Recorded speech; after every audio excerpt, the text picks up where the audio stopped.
All right. Hello, everybody. Welcome to this show. This is an indie comics showcase. I'm your host, Chris, the host of Comic Tropes. This channel is Comic Tropes After Dark, where I can do things like live streams and just basically a little bit of anything I want, and I'm not going to really care what the algorithm does. But I love indie comics. I adore them. I wish I could highlight them even more. It's not quite what YouTube wants. That's okay. I've got interest in all sorts of comics. This channel is a little bit more the one where I can focus on indie stuff that's a little off the beaten path. And I'm lucky. I'm very lucky. I've been able to build a community, I believe, of really smart and creative people that love the storytelling medium of comics. Behind me, I have stuff that has come in to my P.O. box in the last few months. Comics by people that happen to watch the show. I don't know what I'm going to get in each of these. I'm going to be opening it up in front of you, giving some live reactions. Once I finish this live stream, I will be going back in and adding some chapters so that you can jump around and discover, hopefully, some new comics. Ideally, the people that have sent these in have like a website or something where you can find more. Sorry that my cats are a little wound up in the background. That's just what you get with a live show. But I've got a lot to go through, so I think we better get right to it. I do have a chat as well, so occasionally I might highlight a comment. I'm just throwing up a few of these. I'm a little surprised I even have a chat because I happen to be doing this on Thanksgiving. Of course, not everybody celebrates American Thanksgiving, but it is a day that a lot of people are with family and friends. I was planning on it, and unfortunately, I just have a few people in my family that are sick today, so it got canceled. I'm pivoting. I'm going to make use of my free time here, and we will see what we have to see. So, okay, several supplementary pieces to this. That's interesting. Choose your adventure, Lost in Time, and there's a QR code that I'm sure you could go in tighter on if you pause this. Some stickers. I like the art style here, and there's an Instagram link saying Parum. I don't know if I'm pronouncing that right. Oh, this is fun. They've got a card that I believe, I'm not an expert, but I believe is mocked up to look like a Pokemon card. I'm pretty sure that I recognize that font just from seeing these. Whenever I go to Japan, there's always lots of card stores that have that stuff. So let's look at the comic. Oh, and I also got a letter. I'm not always going to be able to read the whole letter to all of you, especially because there might be personal information in here, but I keep all these letters for myself. This is really, really cool. Oh, it's a flattering letter thanking me. The author is Justin Plourde, Plourde. Yeah, logline. I'll read that. When a tomboy mechanic, Robin, helps an amnesiac time traveler, she can suddenly escape her lackluster life. But how can she learn to live in unlimited universes when she's still lost in her own? Okay, so a good mix of plot and character here. Let's see what we've got. Full color. Oh, lovely. Yeah, nice bold lines. Starting with a splash page, just trying to get a sense of what we've got going on here. See if I can get the tone or anything. Well, I like the art style. It's strong. Yeah, already impressive. Hold on, I guess super chat to acknowledge. Thanks for the Turkey Day stream, Chris. Happy holidays to you and your family. Very kind of you. Thank you so much. I really appreciate that. There's vibes I get from this that remind me a little of something with really bold, thick line strokes like Mike Allred. I'm not saying that it's the same art style. I'm saying that some of the same ideas behind it. I like it. I like sci-fi time travel stuff. Like I'm a nerd for Doctor Who, Back to the Future is one of my favorites, but I also like character-based comics, and I can see from the conversation and such that that's a piece of this. Oh, that's really bold of them to use coloring like this. I see. It's a plot element to fit in with, basically an alien civilization.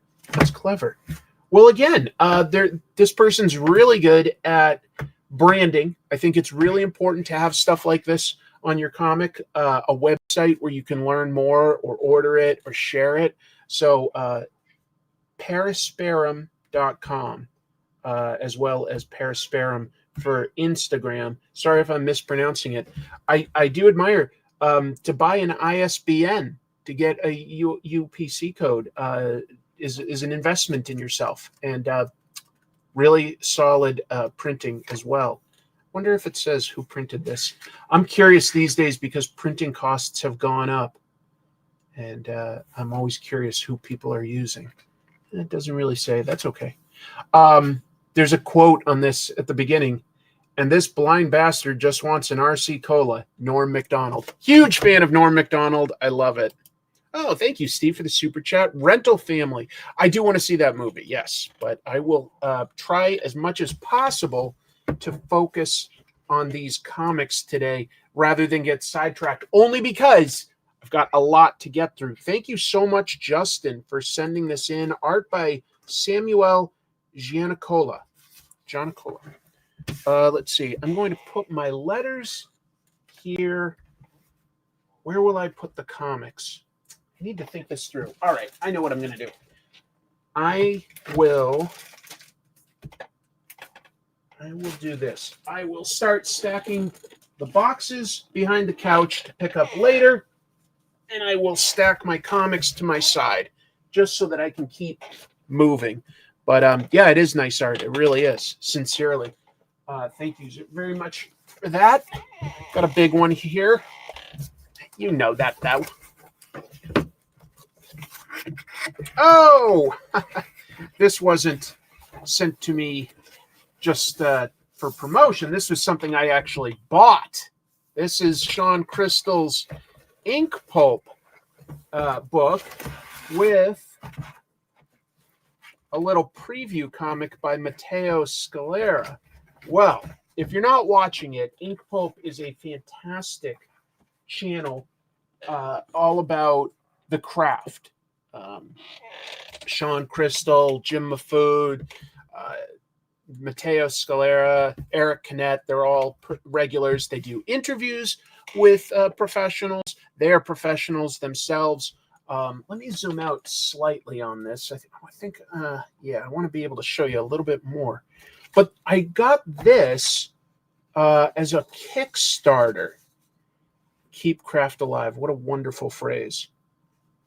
And it doesn't just have Sean's art. It has the tools that he uses and discusses technique. So there's something that you can really drill into, whether you want to either learn from it or learn about how Sean does his work. So he'll have, a nice finished piece here on the right-hand side, but then he'll show you the various work in progress steps, talking about roughs and pencils, inking techniques, coloring techniques. How wonderful. Oh, I'm so excited to have this. Shawn, of course, has a really bold, confident style. He's really good at iconography. I love his coloring. But I also am a big fan. He uses a lot of the same tools I enjoy using for like ink brushes and stuff, but he knows how to use everything. Look at that. What motion. I love MODOK. He's one of my favorite Kirby designs. Yeah, weird and psychedelic for sure. Well, yeah, so this is his newest book, Cyan, and you should check out the Inkpulp YouTube channel for sure if you're not aware of it already. I'm excited to read Matteo's new comic as well. I won't spend as long because this is just something that's out there for sale, and they are pros, and I bought it as compared to it like just coming in from a viewer. So it's slightly different, but I'm very excited to get it. And what a great little logo Shawn has created. That's always nice too, when you can create branding. I understand when you're doing an indie comic, the first goal, tell the story. Second, work on the actual production of it, make it as professional and readable as possible. But third, branding is what will actually get it into people's hands. Thank you though for Shawn for creating something like that. This is a big package. Let's go ahead and open this guy up. Where's this one coming from? Maryland. All right. Try to cut this stuff open as quickly as I can so that it's an entertaining show. Is this also something I bought? There's a receipt in here. Oh, it is. I don't think that there's too many things that I bought that were sent into my P.O. box, but this was one. All right. This was also a book that I bought on Kickstarter. Drawn by a guy I really admire who's had a great year. Gavin Guidry did a great issue of X-Men, has done JSA, he's done some Superman stuff all in the last year. Really, really good. And I'm a fan of horror, folks. This is a book that purports to be a comic based on a 1980s slasher movie. So supposedly this is an adaptation. And what it does is it mixes together sort of American slashers at a camp along with Italian giallo, as in, like the black-gloved mystery killer that we're trying to figure out who did what. But I've actually already read this because I got the digital copy as well. But now I guess I've got my physical copy. Beautiful, beautiful artwork. I love this book, Lake Yellowwood Slaughter. And apparently it did well enough that they are going to do a second one in this series, which I'm so happy about because this was a fantastic book. I already read it. Some nice quotes on the back. That's always nice when you can get things like that. But yeah, Brian Michael Bendis, Greg Rucka, and Jen Van Meter. So that's congrats. That's really nice. Flying Goats Press makes this, flyinggoatspress.com. So this probably will also be for sale in stores because they also have an ISBN. That's what these are called when you buy a UPC code. That's like a unique thing that stores can use to, of course, have it in their inventory system and stuff. But like that way it won't get duplicated by any mistakes. So you can actually buy these. Lovely. That's exciting too. Wow. Sorry. 2 in a row that I just bought as compared to a viewer sending in something super indie. But crowdfunded comics are definitely indie in my book, no matter how big they go. It's that do-it-yourself aesthetic. This one comes from North Carolina. All right. Let's see, because the package is kind of falling apart. Packaging. But it seems to have protected the comic, which is the goal. What do we got here? Over there. A cassette tape that says Yoda grunts. This is exciting to have, but I don't know if I even have a cassette player anymore. I had something to think about, but I'll have to find one. All right. A branded condom, all bowed down to the great holy text of comic book. Yes, I like this. I like this a lot. This is the kind of thing you see at Small Press Expo.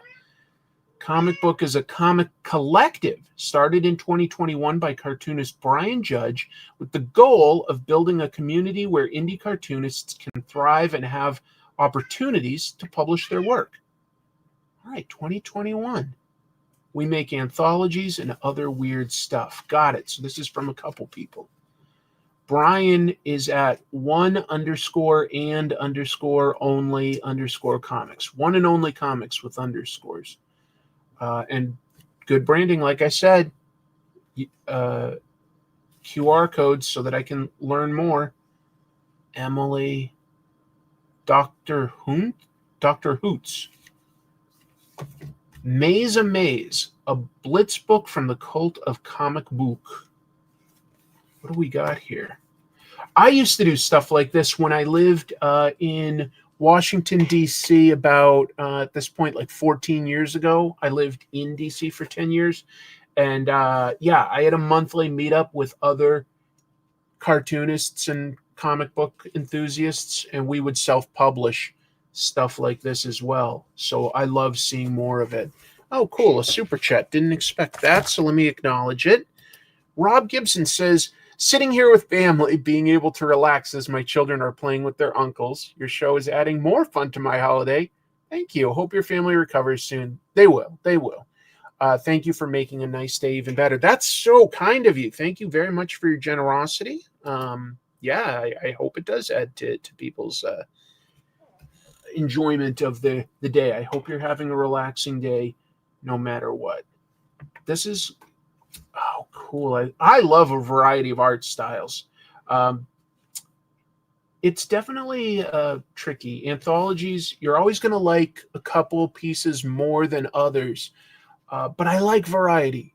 And yeah, anthologies are sort of a funny thing. They're very popular, I would say, in Europe and in Japan, and a little less so, in a lot less so, really, in America, at least as far as once you get to sort of mainstream stuff.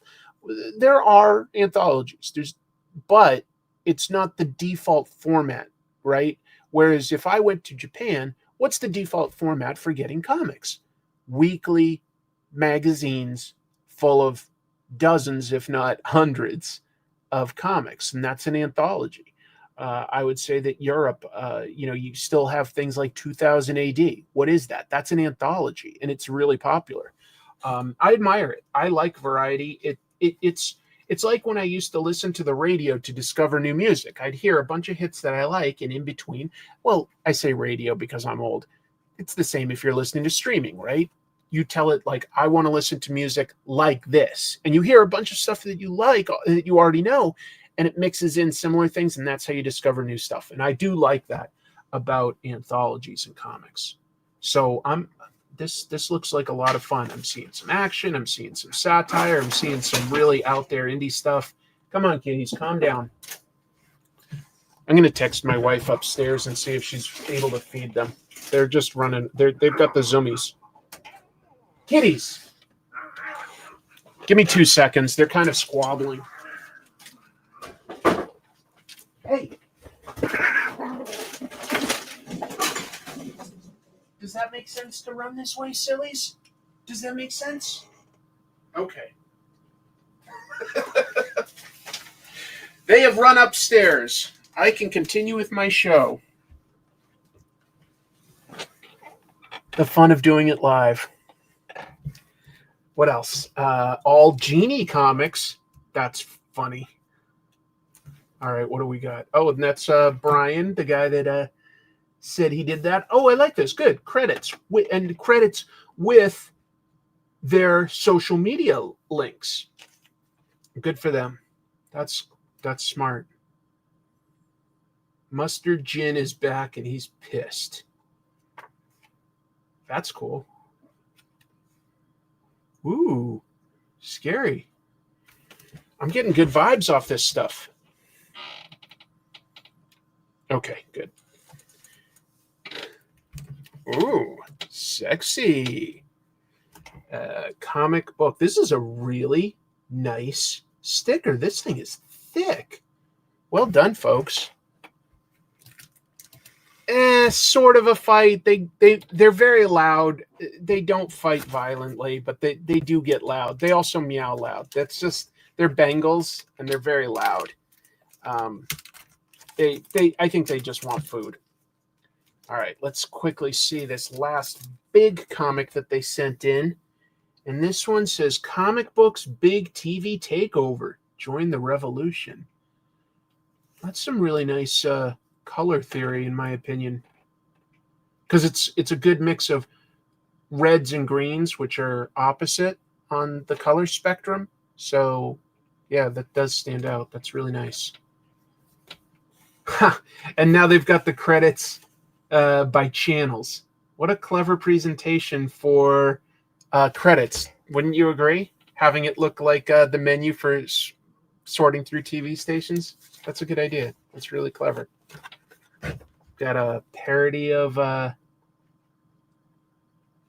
TV shows. We've got different types of things, like an ad for old people needing performance enhancing medication, but this seems to have made this guy turn into a bat or get a bat that comes out of an office dog. These are great. I wish I could look at every single one and like really highlight it today, but I am impressed with the variety of styles. I'm impressed with the presentation. This is fantastic printing. Wow. Oh, that's gnarly, but I like it. Whoa. That's so intense. Holy moly. Thank you very much to the comic book crew for sending me these anthologies. And if you want to look them up, it's comic book. I'm pronouncing it, but they've switched for like the word comics where you use the X. They've switched the X and the K, so it's more like Xomik Buk, XomikBuk.com. Very clever. I had no idea you could do branded condoms, but of course you can. That's amazing. Hey, my sister's there, and she's 3 hours ahead on East Coast time. Happy Thanksgiving, Trope Nation. Just finished dinner. I feel like I'm in a food coma. Well, you are, Jeannie. Yeah, we're just looking at cool indie comics that came in. Let's open up another one. Always appreciate a simple Gemini mailer. They definitely protect the comics. And I reuse these for if I'm ever sending, a friend a comic or anything like that. Or every once in a blue moon, I'll do like a commission type thing. And yeah, I can use these Gemini mailers to protect it. They're really good. I think a comic just fell behind me. Hold on. Yep. Don't want to lose that.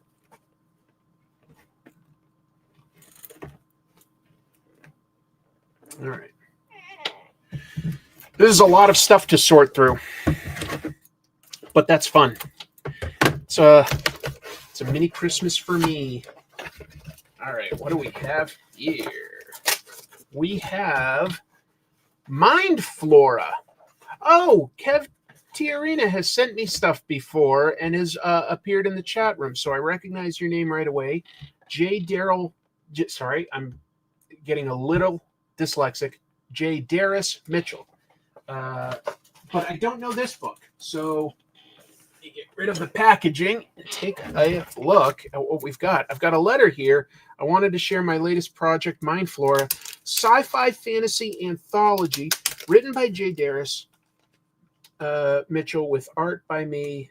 We're currently working on the next issue. Oh, beautiful. Let's see what we got here. Stories from Beyond the Edge. Floppy, black and white interiors, color X on the cover. It's cardstock, really nice. Let's see. Mind Flora will take root in the fertile gray matter of your mind with 3 all-new stories from the tangled edges of imagination. Oh, this was printed with Comics Wellspring. Okay, backwards.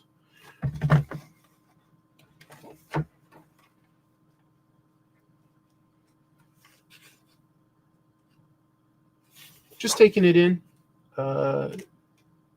Right.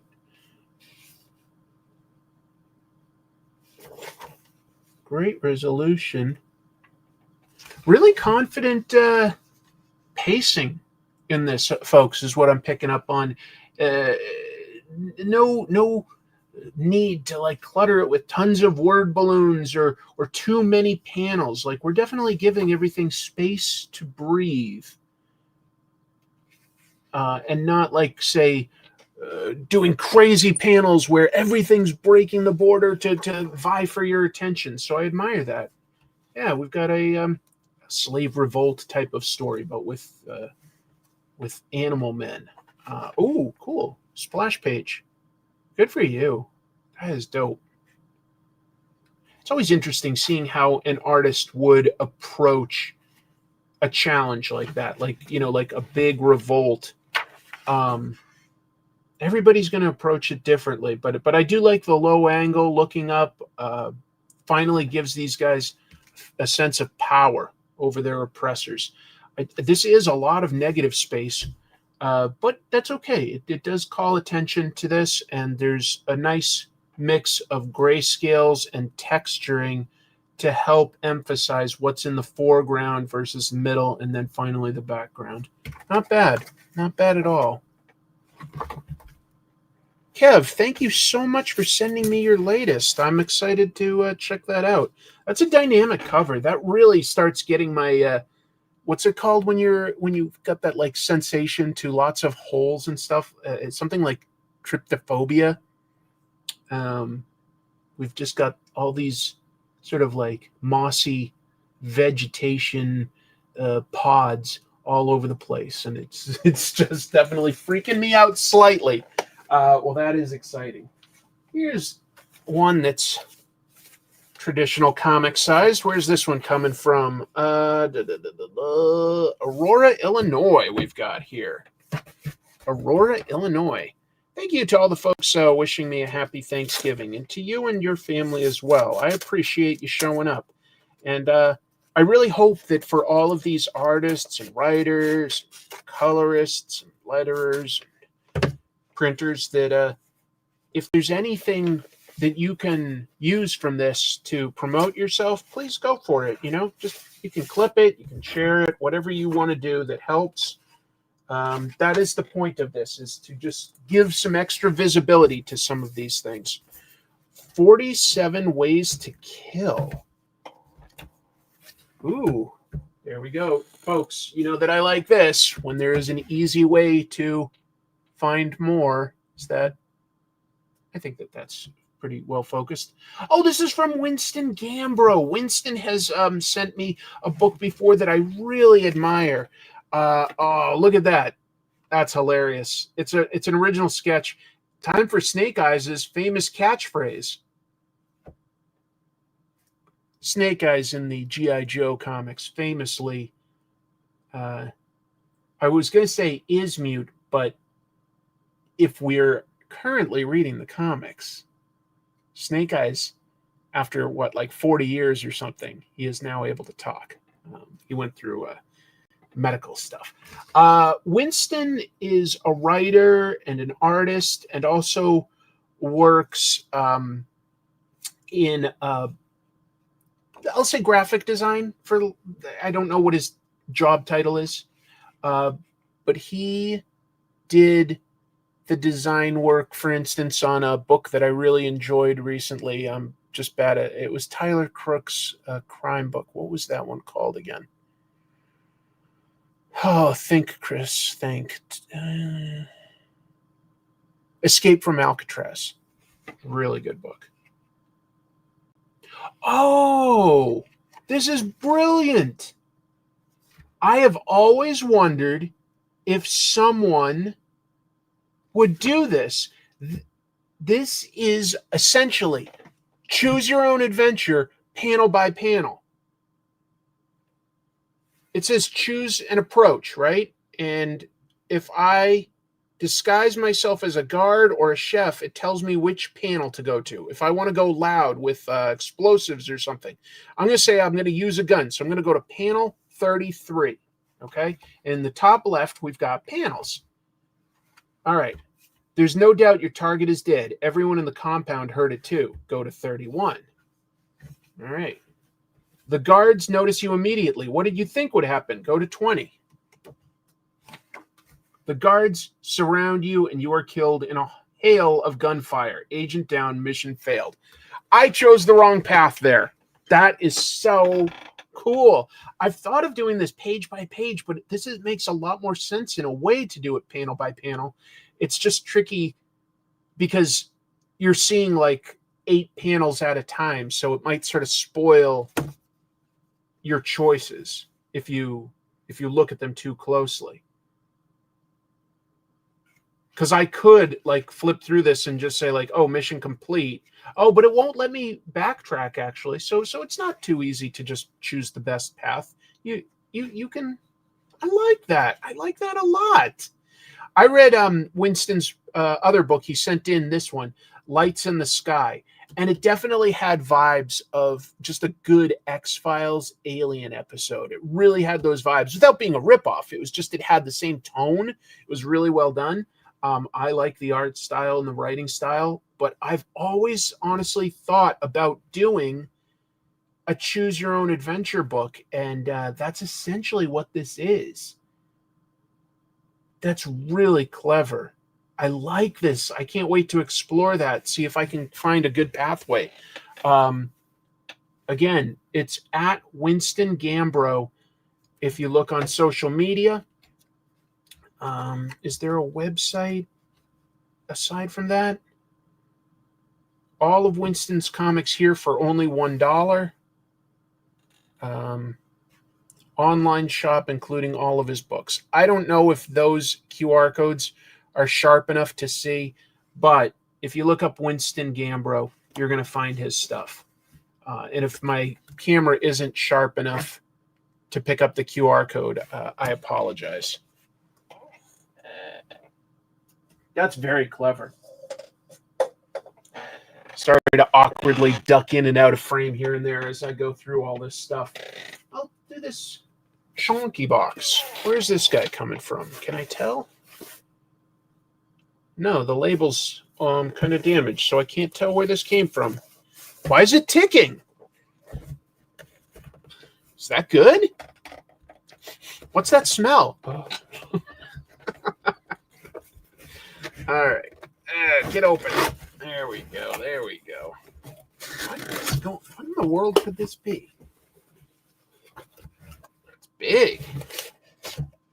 It's an interesting way to have sent it. Okay. Timewise by Kevin Krull. And a little note to me, I think. Let's take a quick look. Okay, Timewise by Guerrilla Comics on Kickstarter. I don't always get to these right away, so that Kickstarter may have come and gone for all I know. At the other Kevin Krull Instagram. Hi, Chris. Thanks for checking out Timewise. Well, I'm excited to. Let's see here. An ISBN. Outlet Comics. Debut graphic novel. Kevin Krull, writer and illustrator, takes us from the excitement of a new relationship into the establishment of comfort, and then throws a twist that raises questions about our evolution as individuals and how personal change affects the way we see one another. Well, let's take a look at the art style in here. Interesting that he's done the red spot highlights.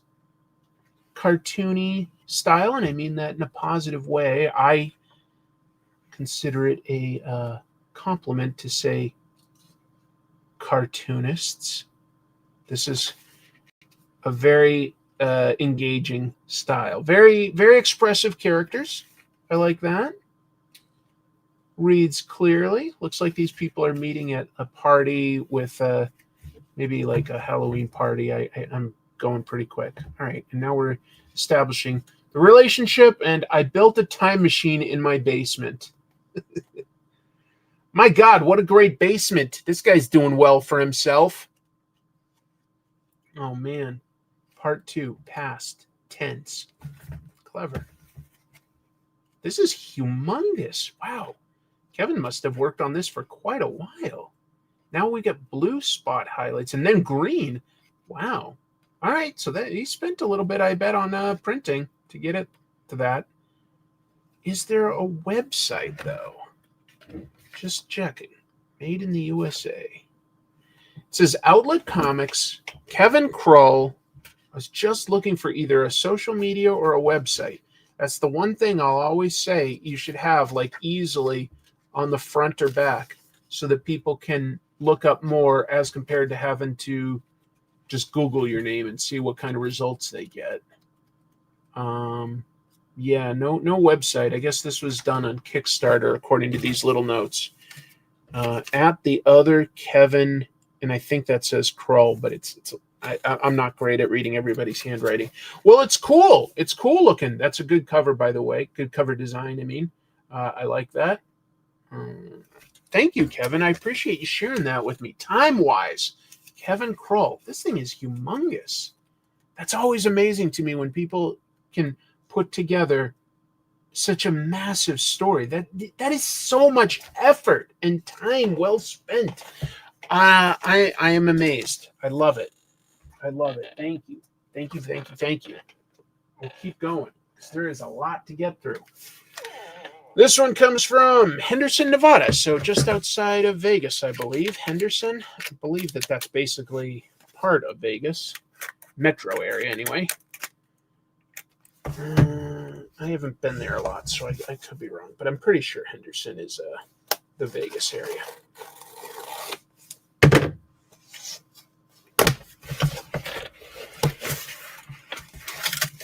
Always appreciate a good Gemini mailer. Oh, even some bubble wrap. Right on.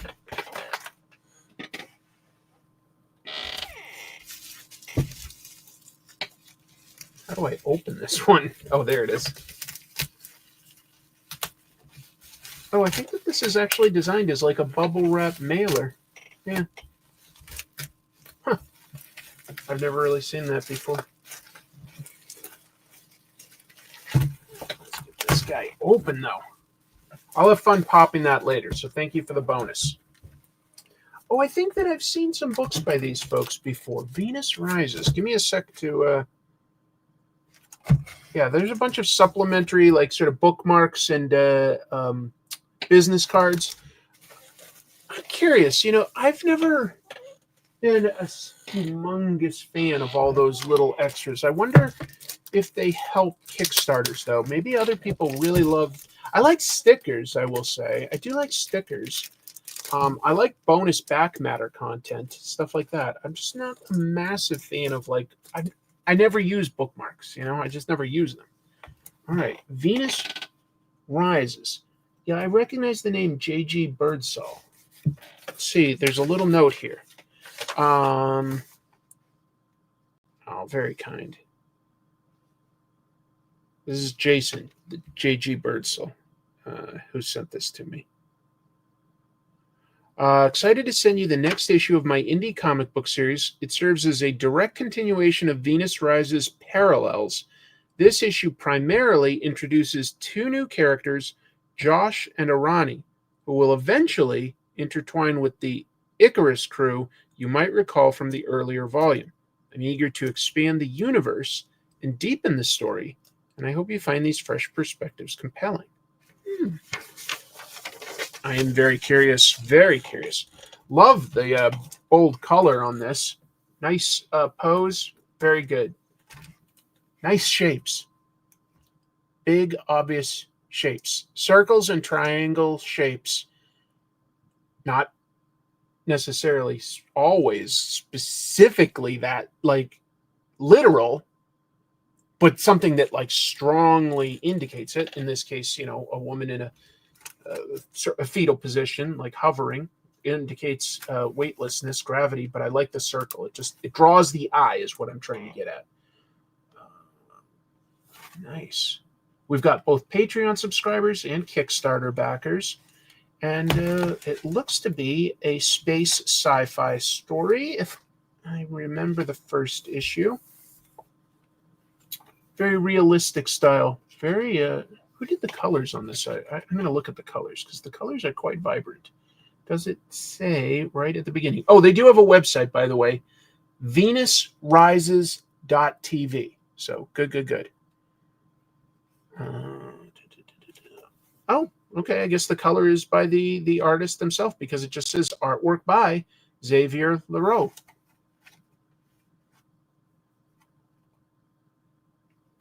I like that. I like that a lot. Why does the art style look different to me? I'll have to figure that out later.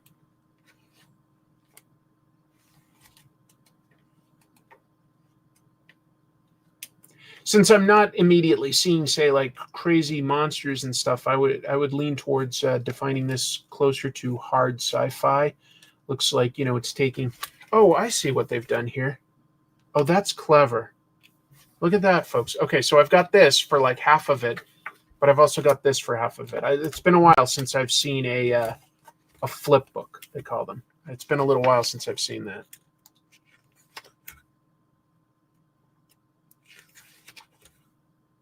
I guess Xavier just draws in a couple different art styles because all the art is credited to Xavier. I would just say that the style looks kind of different in a couple pages. I don't know. Maybe that's just me. I am not saying that as a negative. I'm just saying it as an observation. This character strikes me as a young Kurt Russell. I wonder if how intentional that is. Just reminds me of him from The Thing. All right. This is great. Thank you very much, Jason, for sending me this. Congratulations. This thing's thick. Thick. Venus Rises. Venus Rises. Venus Rises Crossroads. Venus Rises Crossroads. I wonder if it matters which side you read first. I think it would be this one just because it has the publishing indicia, I think. Let's double check. Yeah, and this one's just more getting right into the story. That would be my guess. VenusRises.tv, folks.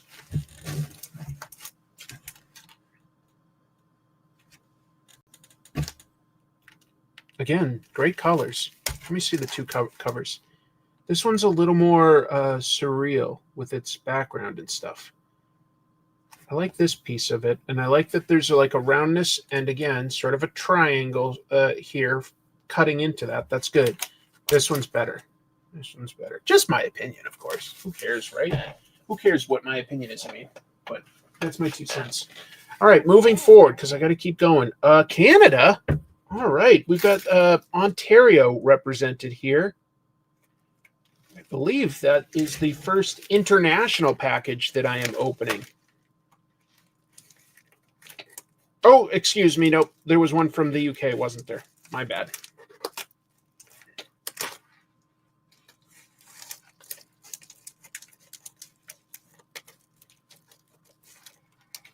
This is so exciting. I don't know what to expect out of any of these. All right. This is called Zona del Male. I'm guessing.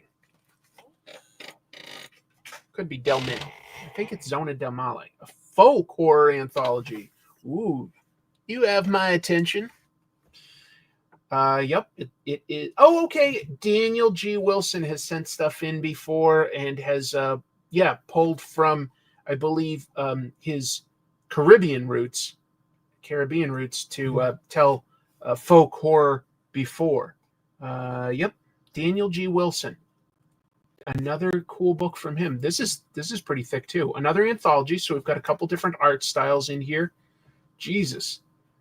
I must be ugh. Based on true events. Not really. We've got some funnier ones in here too. That's good.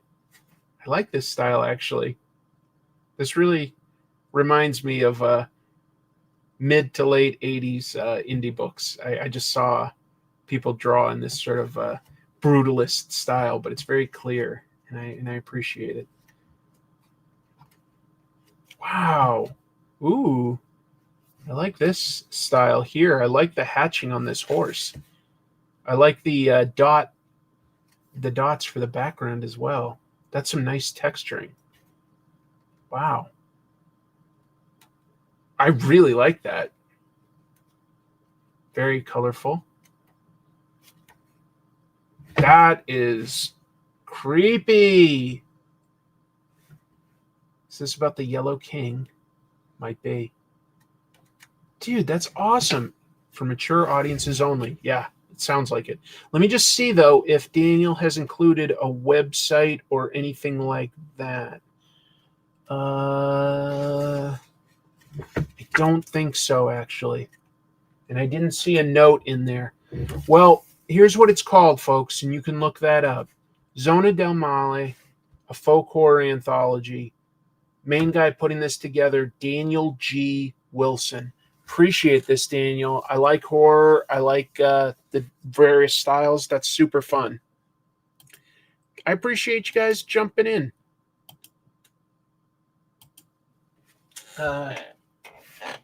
Nice of you to spend some of the day with me. Power Pulp Comics. This might be another one that I ordered as compared to just something somebody sent in, because I did order something from Power Pulp Comics. Let me see. Yep, I ordered this. So, yeah, let me talk about it a little, though, because this is indie.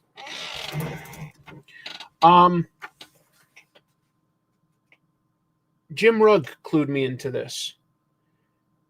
PowerPulpComics.com, newer publisher, and this is like a book that was made by this guy, James Stewart, I guess a long time ago, and they sort of like, it's more like a found comic, is my understanding, unless that's just some fake lore. But let me pull it out here. I'll try to be careful. A Wrecking Row production. Ooh, what a different... This is old-fashioned magazine style. Like, this is glossy, but much thinner than the cardstock we use these days. Yeah, copyright 1984 by James Stewart and Joshua Stewart. Leo Derrick. So it's about, yeah, a man of adventure in the style of, you know, in the 60s, there was tons of guys like this. Spy shows, anything from, you know, The Prisoner to The Man from U.N.C.L.E., you know, like it was all sort of trading in on some of that James Bond aesthetic. But this came out early 80s, 1984, this was made. I love it. It's on, you know, nice yellow newsprint, slightly oversized. Oh, I can't wait to read this. Reminds me a little of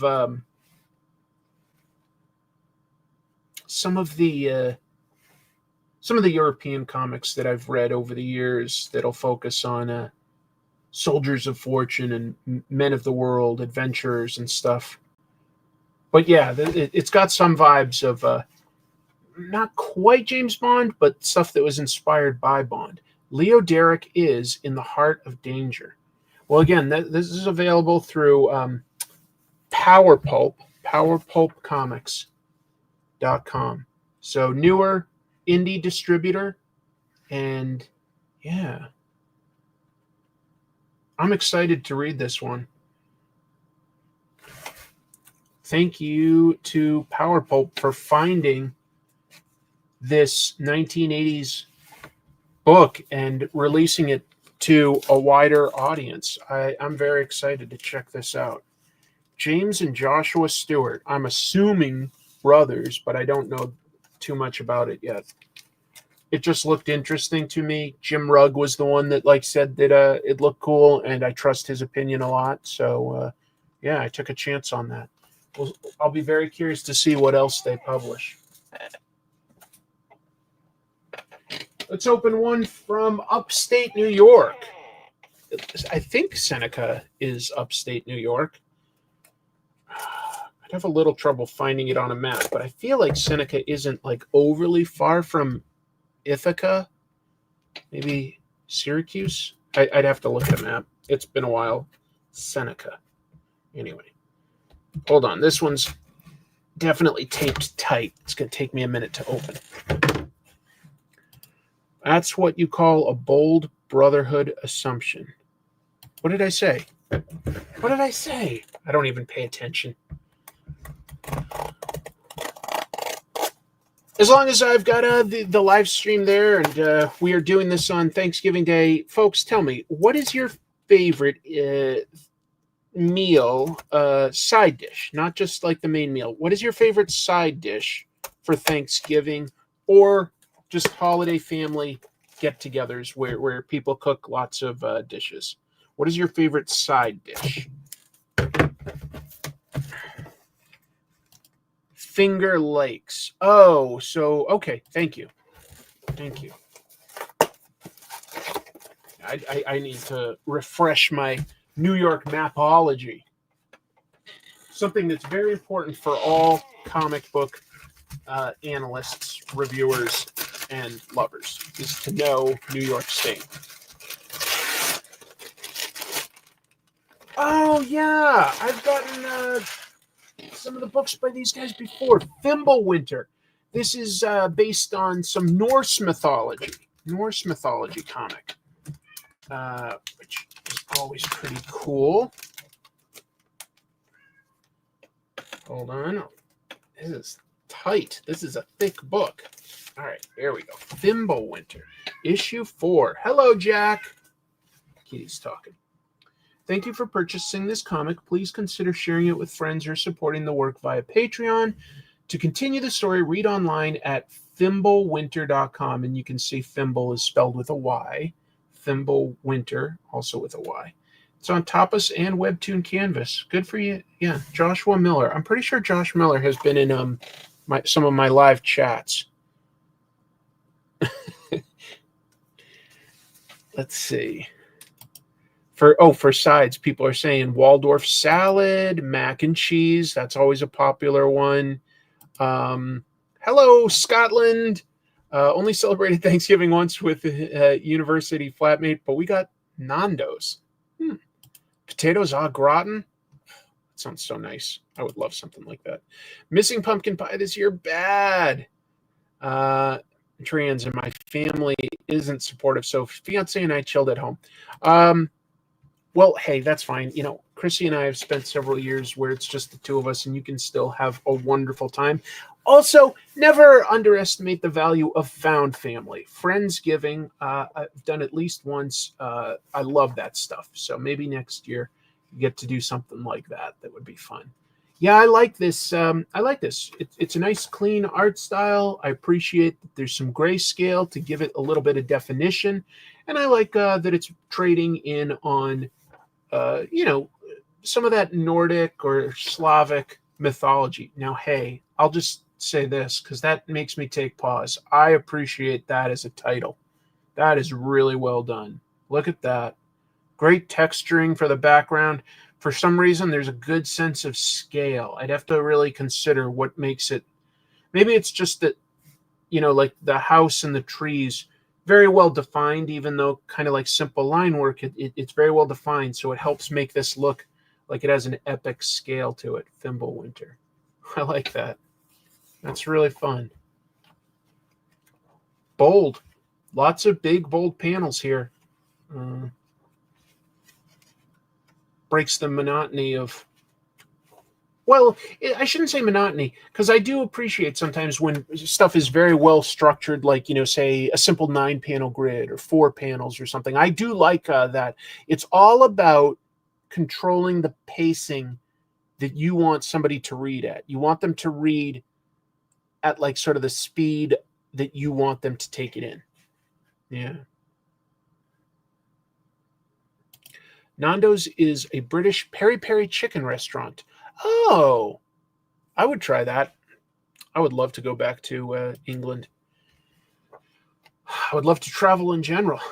First printing, numbered. Hey, thank you very much for giving me. So that's really, really kind of you. And this is the second time we've seen Comics Wellspring used as a printer. I wonder if that just means they're fairly affordable these days. Chrissy and I, my wife and I, drew a 14-page coloring book this year, but we've decided to expand it to 40 pages, and we're trying to decide where to print it. Maybe I should use a comic book printer, actually. I wonder if I print it on paper like this, or if they have paper that would take to coloring very well. Something to think about. But thank you, Joshua Miller, for your latest issue of Fymbulwynter. Kudos for keeping that running. Yeah, I always admire it when somebody does either a humongous graphic novel or, a series that keeps going. When it's more the indie, self-published or crowd-funded route, like that just really speaks to a lot of hard work, and I appreciate that. Yeah. Oh, yeah, mashed potatoes, you definitely cannot go wrong. It is a classic. It is a classic. I'm getting hungry. You know what? When I finish this, I'll get some food. Massachusetts, this is from. All right. Well, hey, that's where I'm from originally, the Massachusetts area. Don't recognize this town off the top of my head, so it must be a little to the west from where I grew up. I guess it could be further up north than I just don't know it. But anyway. I'm a little bit of a sucker for memorizing geography. Like, I don't know. I like looking at maps and globes and memorizing them. I like it. An erotic comic. I might have to be careful about how much of this I show. But let's see. Enclosed, please find some copies of the newest series, EroTech. I like that. That's a clever title. By the way, oh, hold on. I'll just say, there's some foil on this. Look at that. The presentation. Very impressive. Very impressive. Slightly not safe for work comedy series. Okay, about a startup that manufactures sex robots. Dude, that's awesome.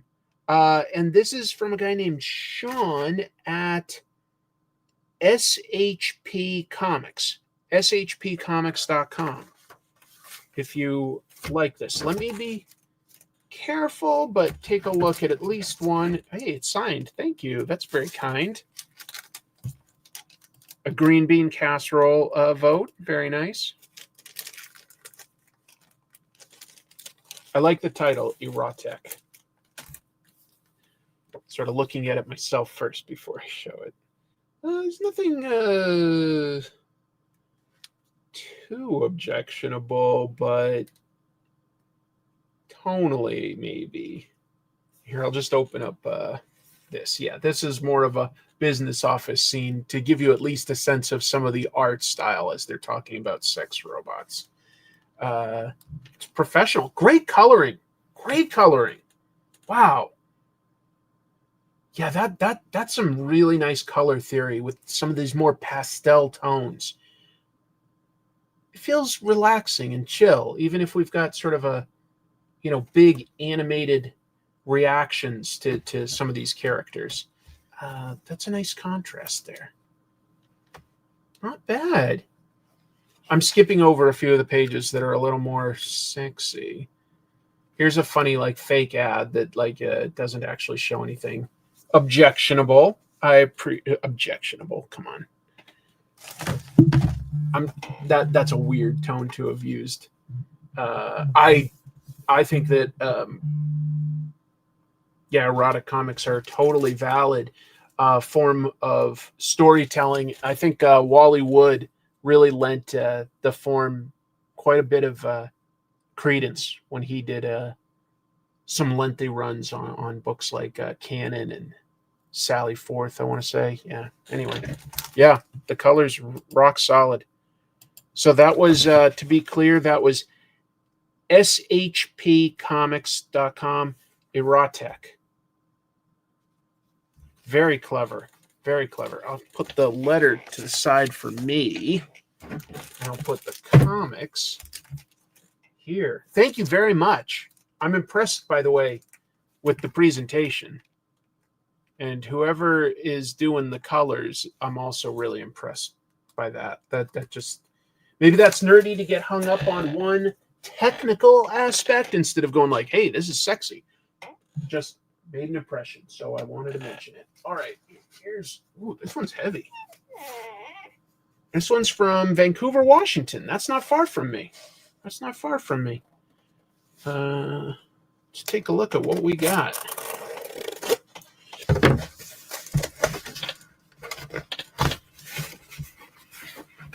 Wow, a lot.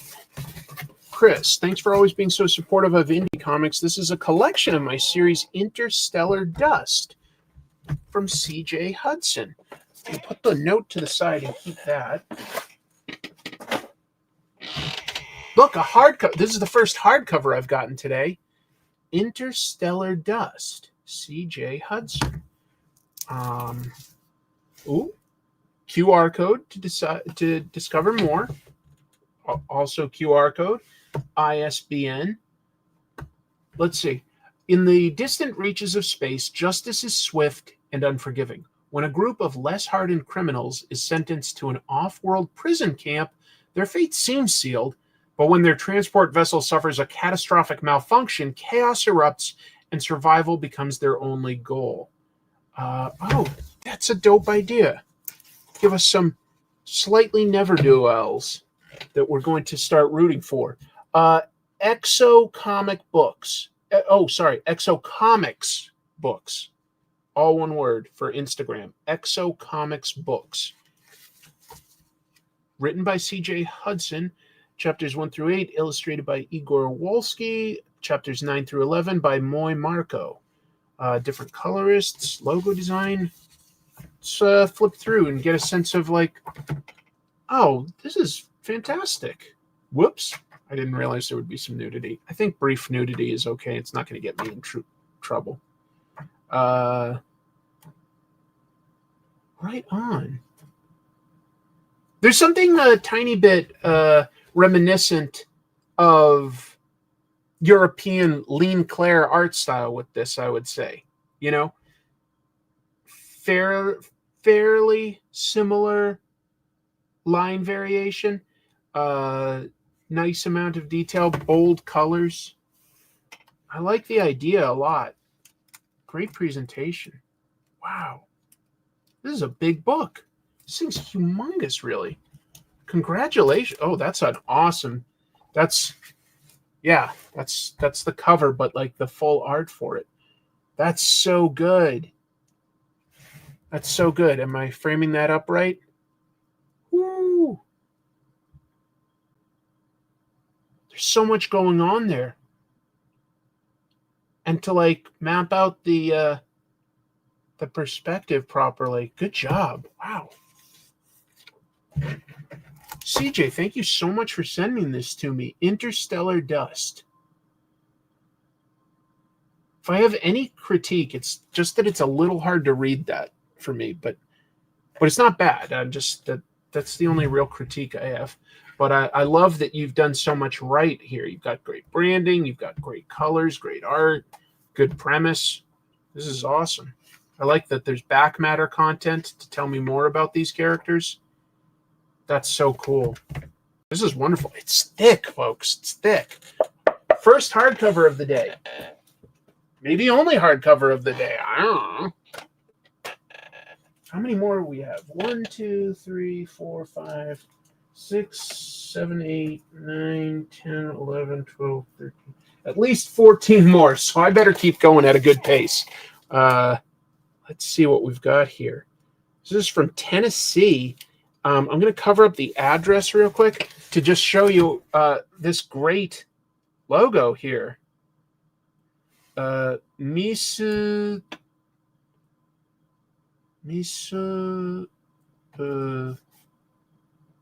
what's that? This is Into.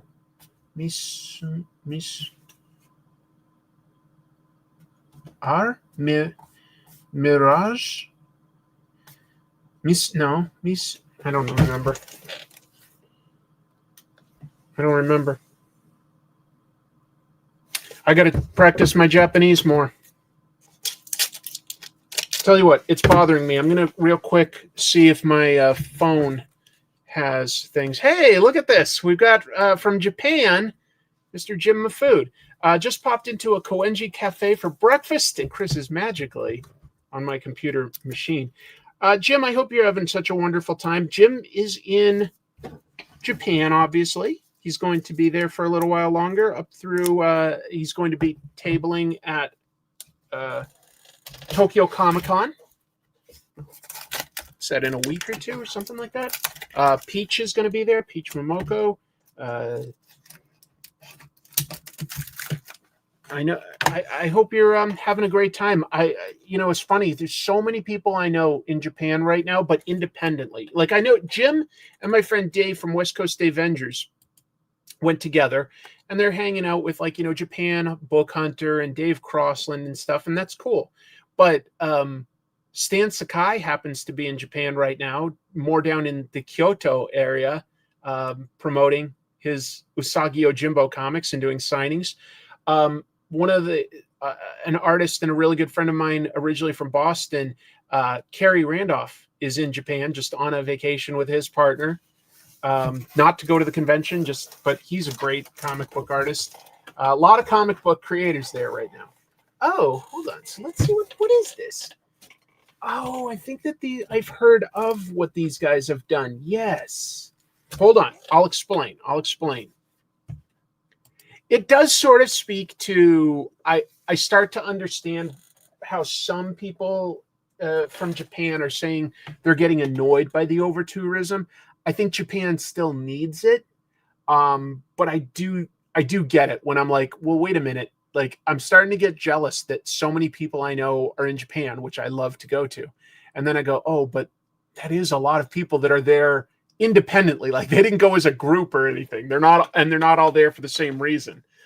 Anyway, so I get it a little. All right. So this is from Isaac Stone, penciler, inker, and letterer of Amnesiacs.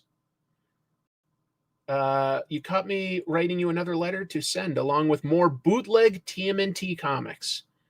That's so cool. The second issue of Amnesiacs. That's so cool. It's sort of done in the style of the original, like, 80s Eastman and Laird books, but like it's like extra stories. So let's take a quick look, because I love the idea. This was I would say that the first indie comics I read were definitely Ninja Turtles, finding them at a comic book store, followed in rapid succession by things like Usagi Yojimbo, Cerebus, The Tick, a lot of the black and white stuff I really liked. And some of the knockoff stuff. But yeah.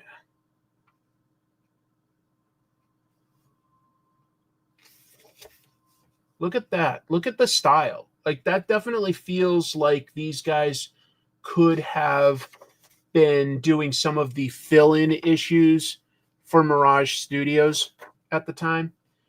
This one focuses more on Casey Jones. It's really nice. I like this.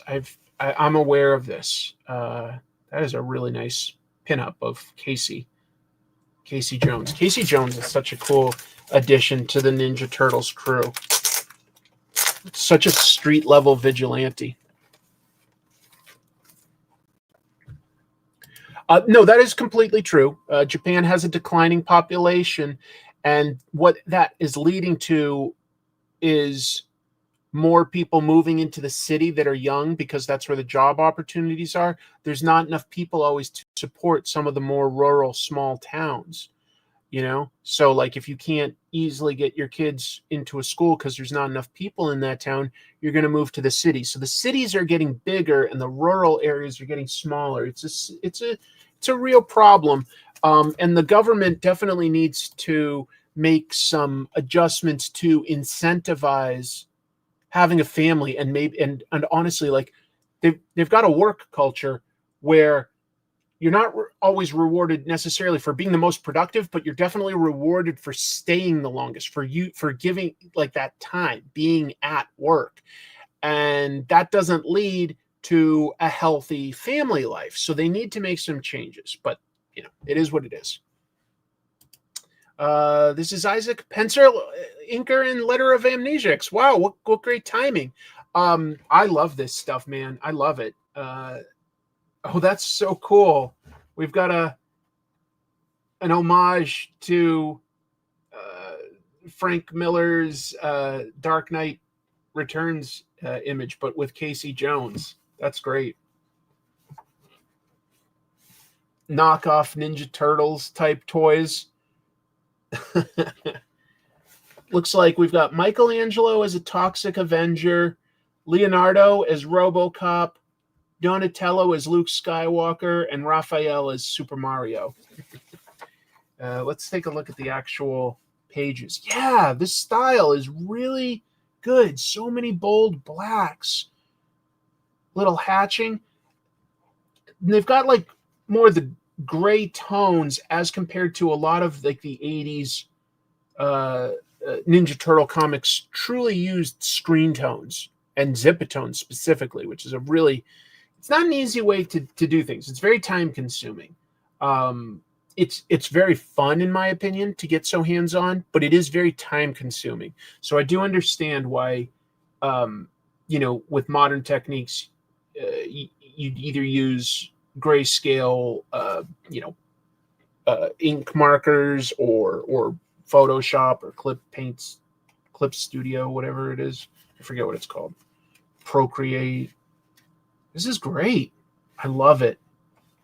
So yeah, some Casey Jones stories, as though they existed within that 1980s run by Eastman Laird and the rest of Mirage Studios and their friends. I think I've been to some rural Japan because I've visited enough times, and I really love a lot of it. They definitely, though, don't... You get spoiled, I'll say this. If you go to Japan, you're going to start probably by visiting the major cities like Tokyo, Osaka, and a lot of the people that live in the city speak enough English for you to get by without knowing Japanese. And you can get a little spoiled by that because you are in a country where that is not the language. Now, they learn it in school, but they don't have to use it. It's just that, there's enough tourists that a lot of people at the stores, certainly the hotels, will use some of it. But you go into the rural areas and that does go away. You need to, and you should be respectful and either have a tour guide or learn how to speak some conversational Japanese. And they're not always as used to seeing tourists. They'll see some, but it depends how rural you go. And you can get a very, very different experience. These are amazing. Thank you so much for sending these in. I love it. I'm going to keep the letter to the side. I like keeping those letters for myself, but this is great. Big fan of Ninja Turtles. That is basically true outlaw comics. This is from Maryland. Maryland is the next one. I really went on a tangent there talking about Japan. I can't help it. I love it there. I love it. I'm jealous that Jim and Dave are having such a great time. I wish I could go, but that's okay. I'm glad. I'm also happy for my friends because it's great. Daniel, we talked about your book a little earlier. Thank you very much for sending me in your latest. I appreciate that. Oh, cool.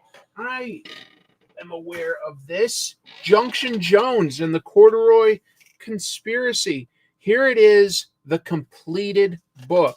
Yes, these guys have been doing this as individual issues. This is available through Markosia.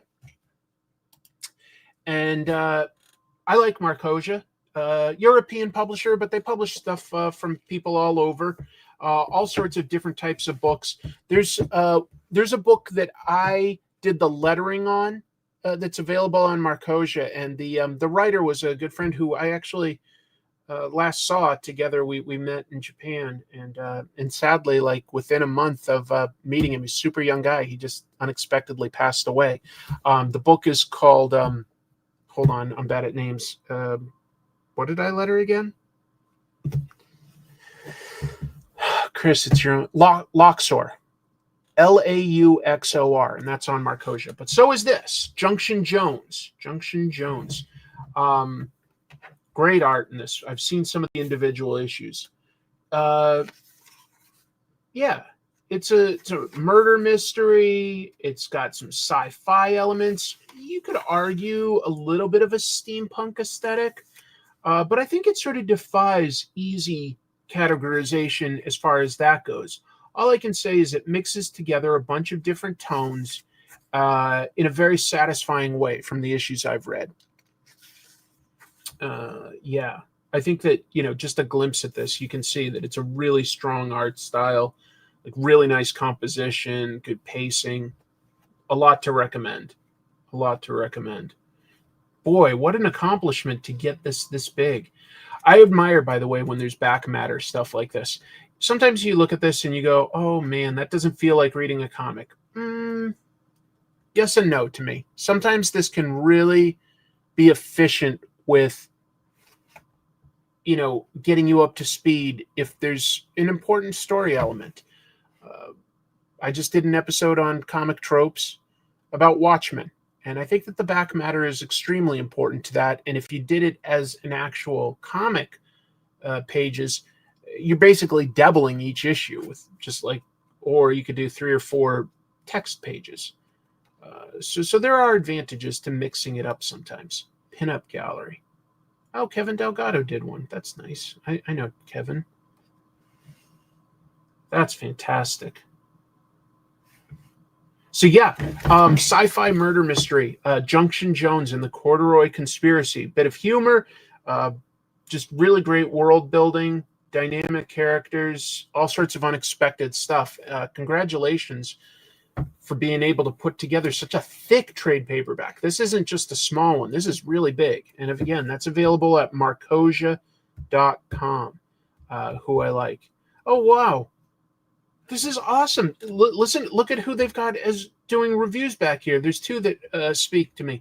We've got Uncle Jerk. He's Jerk Comic on YouTube, Roman. And Kurt Williams. I was on his show. I don't know if that interview is up yet, but Kurt's Comic Review YouTube. So good for you guys getting those reviews from comic book YouTubers. I think that a lot of us go for comic book reviews on YouTube these days. So I admire that. I really appreciate you sending me a copy of this. That's really appreciated. All right. Got to keep moving. Got to go fast. I say that because I feel like it sounds familiar, but it's not coming to me. What cartoon character or is it Sonic the Hedgehog that gotta go fast? I think it is. I'm not an expert on Sonic. Sonic has so many different versions of lore. I just can't keep up. All the different cartoons. I have seen the movies, and I've kind of enjoyed the movies. Sonic. Okay, thanks, everybody. Sorry that I didn't know for sure. Whoa, what do we got? Got you this deck of cards to add to your turtle collection, although you might already have it. I definitely don't have any Ninja Turtles cards. So somebody just sent me, okay, they didn't make this, they just sent it to me. Ninja Turtles playing cards with foil. Oh, thank you. Kalemon 40. Didn't tell me like a website to plug anything. That's just so nice. Oh my goodness. It's just a gift.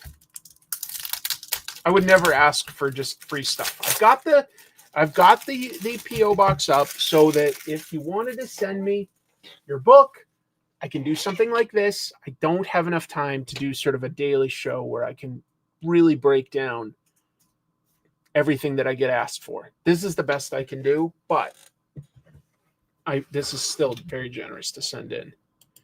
Eat them. They taste like pizza. I love pizza. All right. I trust you, Dave. I hope you're having a wonderful time out there in Japan, Dave. Good morning to you. And yeah.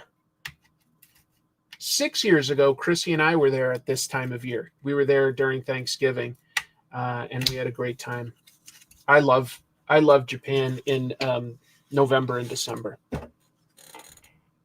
Okay, yeah, it's just a regular deck of cards, but with Ninja Turtles theme. These are good cards too. Wouldn't it be funny if all of a sudden I could start like doing like little magic tricks for you? And is this your card? Huh? The Jack of Diamonds, is that your card? Look at that. It's Krang. We've got the Queen of Diamonds. What's her name? She's that fox, like kitsune character in the comics. Hey, there's my man, Donatello. We've got Leo. Got Karai. Shredder? I've heard of Shredder once before. Anyway, that's fun. That's really fun.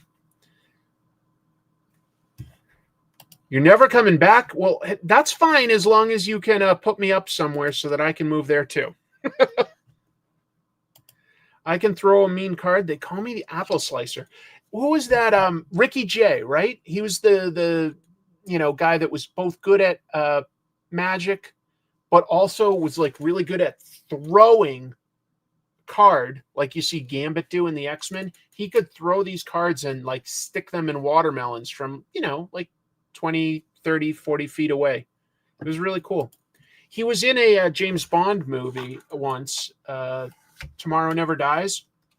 And I guess there was a scene where he like attacked Pierce Brosnan's James Bond by throwing the cards, but they cut it just for timing and pacing and stuff like that. So, yeah. 6:20 here in Quebec, going out for supper. Can't wait to watch the rest of the show tomorrow. Thank you. Appreciate you. And thank you, KLMon40, for this amazing deck of cards. I guess I'll put those over here so that I can maybe use them later. That's really nice. Never expected something like that. Let's open this big guy. Where's this one coming from? Canada. Another from Canada. A town in Ontario called Edo Bikoke? Edo? I don't know. Obviously a First Nations name, and I'm just not going to try to butcher it any more than I already have.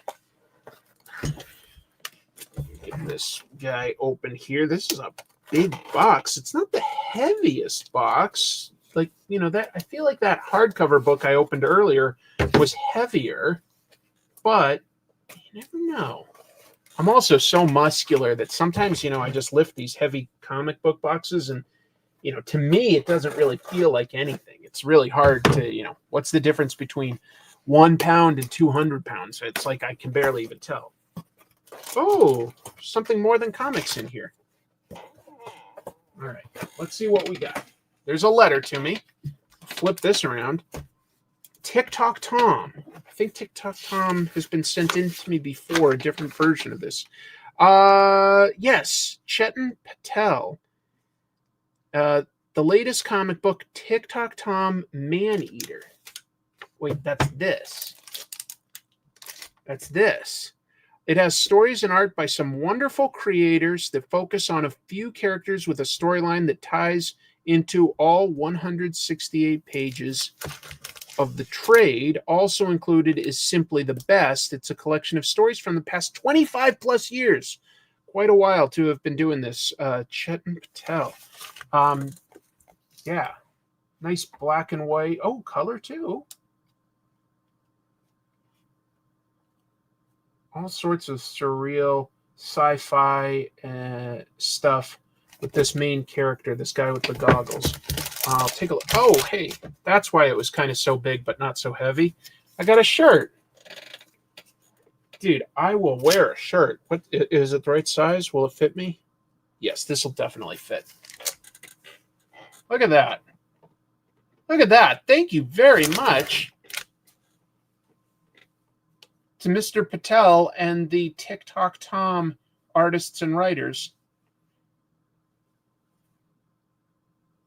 It's the tiniest bit damp, but that's probably because of my weather. No, it's not damp. It's more just cold. It's just cold. I like that. I'm going to put that here because I'm going to wear it. And let's take a quick look at Man-Eater.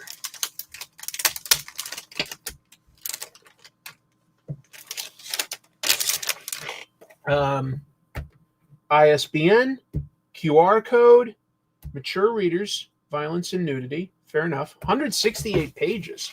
It's pretty thick, actually. What do we got in here? Patrick Poulter did the cover. And Chetan Patel, publisher essentially, did the back. Nice. I like the background textures that they've added here. Just quick observation. Yeah. All right. So we've got a bunch of different art styles. Wow. The Rise of Madam 666. All right. Cool. Look at, by the way, it is a good iconic character design for the main guy. Look at it. Big ass goggles. hair sticking up, simple t-shirt. Feels like something out of like, a Grant Morrison issue of The Invisibles. Strikes me as that style. Right on. A lot of different art styles. Well, I don't want to pick and choose favorites or anything. Oh, but I do like this. Some stuff just catches my eye initially faster than others. That's all. But I like it. I like the dark grays in this one. That is dope. That is so fun. Tic Toc Tom, over 25 years of making their indie comics about this character. Wow. That is just really impressive. Thank you very much for the shirt and the comics. I really appreciate that. And thank you for the very kind letter. I'm putting that in my stack of nice letters. Wow. Oh, here she comes. Watch out, boy. She'll chew you up. Oh, here she comes. She's a man-eater. Yeah, I'm sure that they'll use that to publicize their next comic. So that's a definite. Where's this one from? Town in New York that I've never heard of before.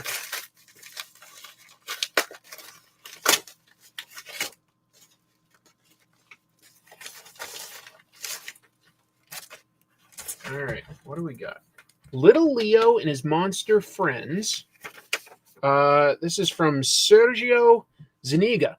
Here are a couple of books I made for my son Leo when he was a young boy. Hope you enjoy them. They were fun to make. We love your shows. Leo's now 11 and watches your shows all the time. Wow. That's flattering. It's really flattering. Thank you for the letter. I love it. Little Leo. Geez, that's amazing, by the way, to make something like this. Make a story for your child. That, or even like, like if you had a niece or nephew or something, I really admire that. Lunch on Leo. I want to read this one first. ABC book. That is just incredible to do something like that. So personal. For Leo, I love you. Oh my God, that's amazing. There was adventure in the air when Leo decided he was going to prepare lunch with his friends. So it's different food styles they're going to make. This is amazing. Avocado, banana, We've got Japanese, avocado, dumplings, gyoza, cheese, budo, hachimitsu, ice cream, Ichigo. I love that. All right, let's take a quick look at the other one. No naughty letters, I'm afraid. Sorry. Sergio rules. All right, Mr. In the Know. To Chris, enjoy.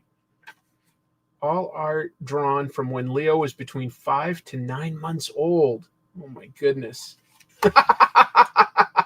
He's got his baby son being carried around by all sorts of cool monsters. I like this a lot. Oh my God. These are brilliant. Sergio, thank you so much for sending these to me. If I had been lucky enough to have a kid, I would have loved to have made something like this for them. That is so fun. What a brilliant idea. I hope your son adores these books. That is an incredible, unique gift. Really, really amazing. Really incredible. Never stop learning. Leo's number chart. 1, uno, ichi. Starting your kid off learning and making it fun and making it something that he can be proud of because his family made it for him. Wow. I'm a little emotional about that idea. I really, really admire that. Oh, cool. This is something from Randy Reynaldo. He's a great artist that sent something in before. He does a comic in the style of, you could say, like The Rocketeer, Indiana Jones, adventure, World War II type stuff. Let's see if that's another issue of this or something different that he works on. But I'm excited either way. Yep. the new issue of Rob Haynes' Adventurer, and this is more of like also I'm just stuttering and stumbling over my words. As I was listing adventures, another one would be Tintin. Tintin goes on ship rides and goes to the moon and goes to like forgotten cultures, etc. All right, we've got a nice letter from Randy and the comic. So I'm going to pull the comic out there so that you can see that. This has been running for a while, up to 26 issues, and they're not quite putting it out monthly, so it's been going for longer than 2 years, which is impressive. Let's see. I'm just going to briefly look at this. This is more for me, but thanks for including my book in your indie showcase. Latest issue. Though my series is a fairly grounded contemporary comic book series, the advent of the billionaire space race and civilians traveling to space inspired the latest issue and brought it into the realm of believability. A modern update to classic adventure strips. I've pointed out to my readers that characters venturing into space included the Spirit and Dick Tracy. So yes. Randy has a lovely history. He's won an Inkpulp award. He was a Xeric Grant winner. I don't think that the Xeric Grant is around anymore, but also gave us guys like Farrell Dalrymple. That was started by Peter Laird. We were talking about Ninja Turtles earlier. Great. Catch up just so that you know who all the main characters are. WCG Comics. WCG Comics. All back issues and trade paperback compilations are available at WCGcomics.com. So nice and easy there. Rock solid art. Stylized but clean and clear. This is just really good comic book storytelling. Moves along at a good pace, varies up the type of adventure. I love it. Congrats on putting out so many issues, Randy. Just really impressive. Good price too. An indie comic you can get for $3.99 these days. That's a pretty good deal in my opinion. Strong.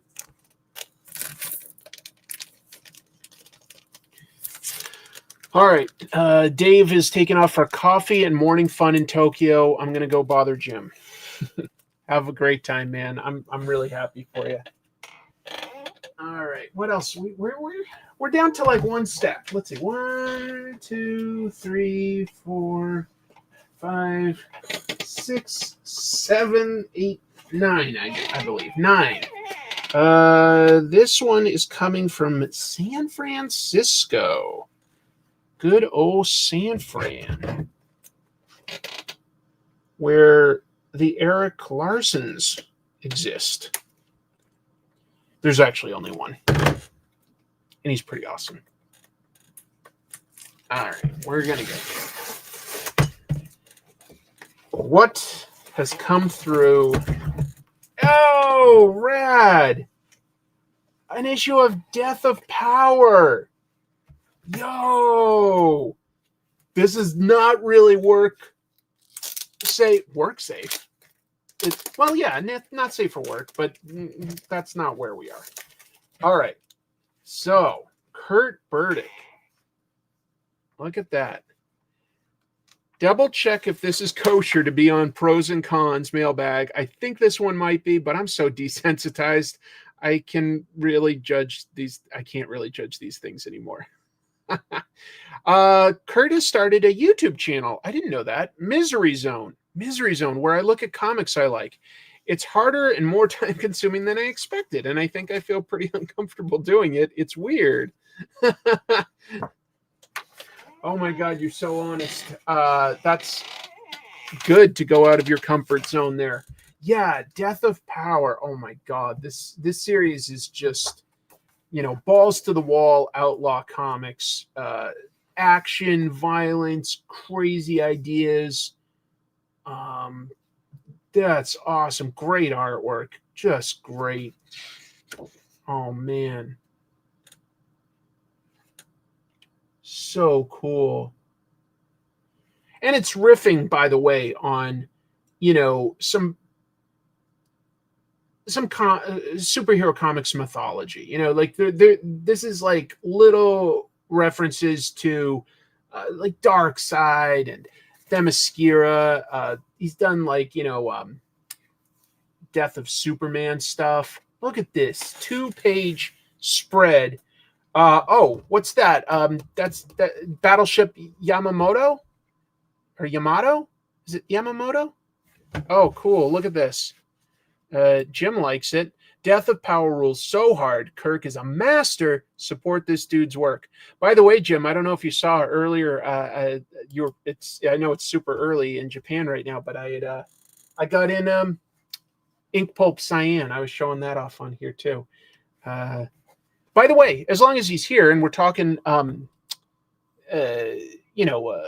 indie stuff, Jim just had a Kickstarter for Arachnid Enforcer, and it is taking late pledges. So if you go to Kickstarter and look up Jim Mafood or look up Arachnid Enforcer, you can still get Jim's book.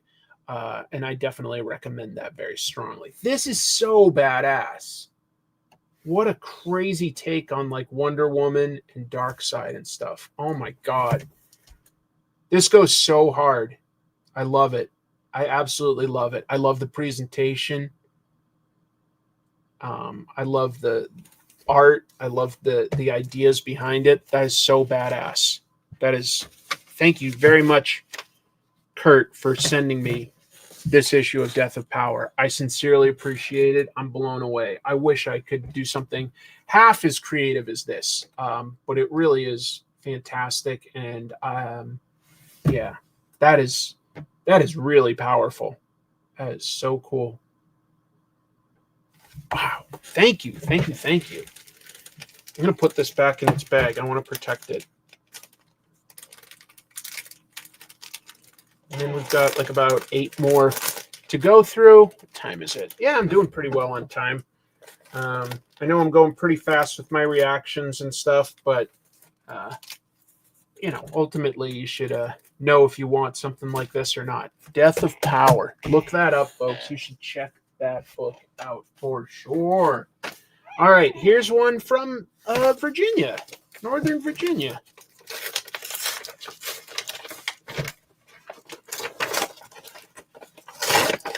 Just rip this open like an absolute savage, apparently. CSI. Is this really CSI? Looks like it really. Is it really? It is. Okay, why do you've got my curiosity. You got my attention. Okay.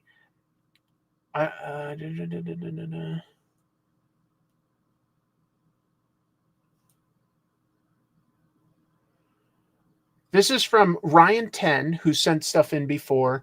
If you go to if you go all the way back to like August 2022, I did one of these.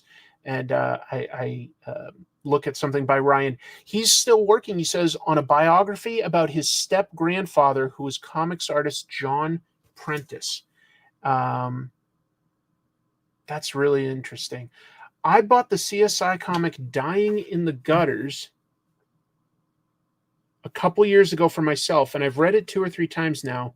The really off-model designs, wonky art, and fact that it's a CSI story in a comic book form centered around comics, and it features, among other famous faces, your old friend Robert Kirkman, made me want to gift it to you. That is so unique. Let's see what we've got here. Yeah, we've got Joe Quesada here, I guess. And Rich Johnston from Lying in the Gutters. And yeah, I guess it's the CSI team investigating a murder at a Comic-Con. That is wild.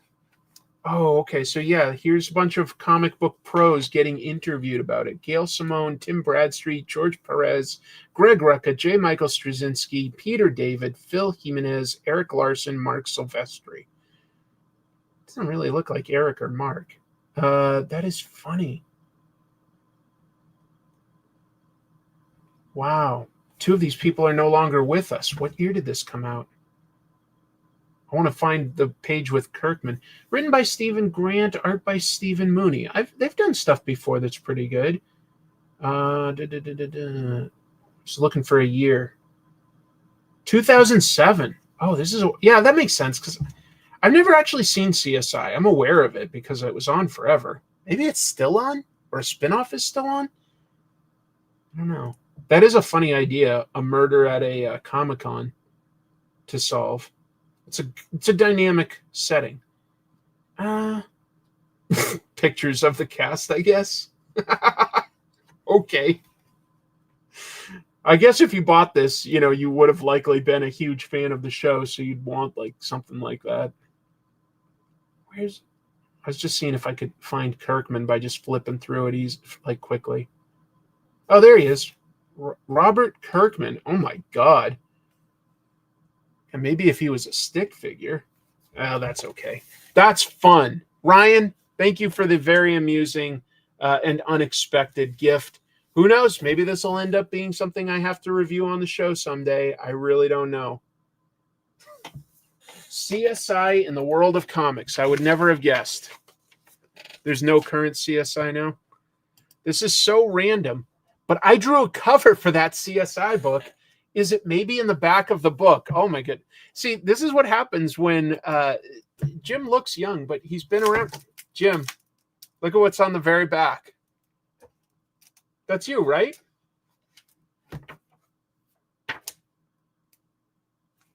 Issue 2. Jim has done a lot in this industry, hasn't he? That is awesome, dude. That looks like you. Is this supposed to be you, Jim?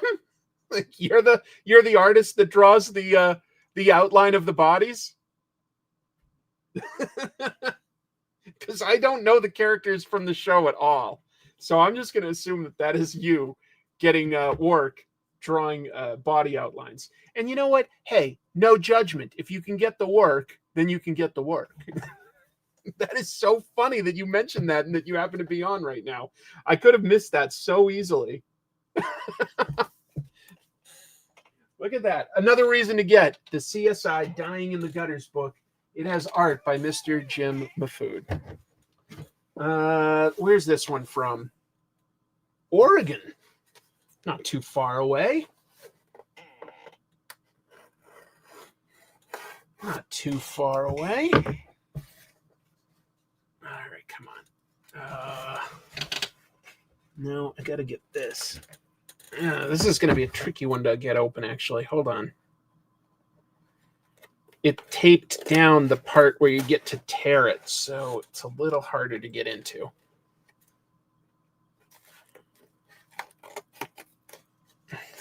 Don't want to damage anything inside, so I'm trying to be careful.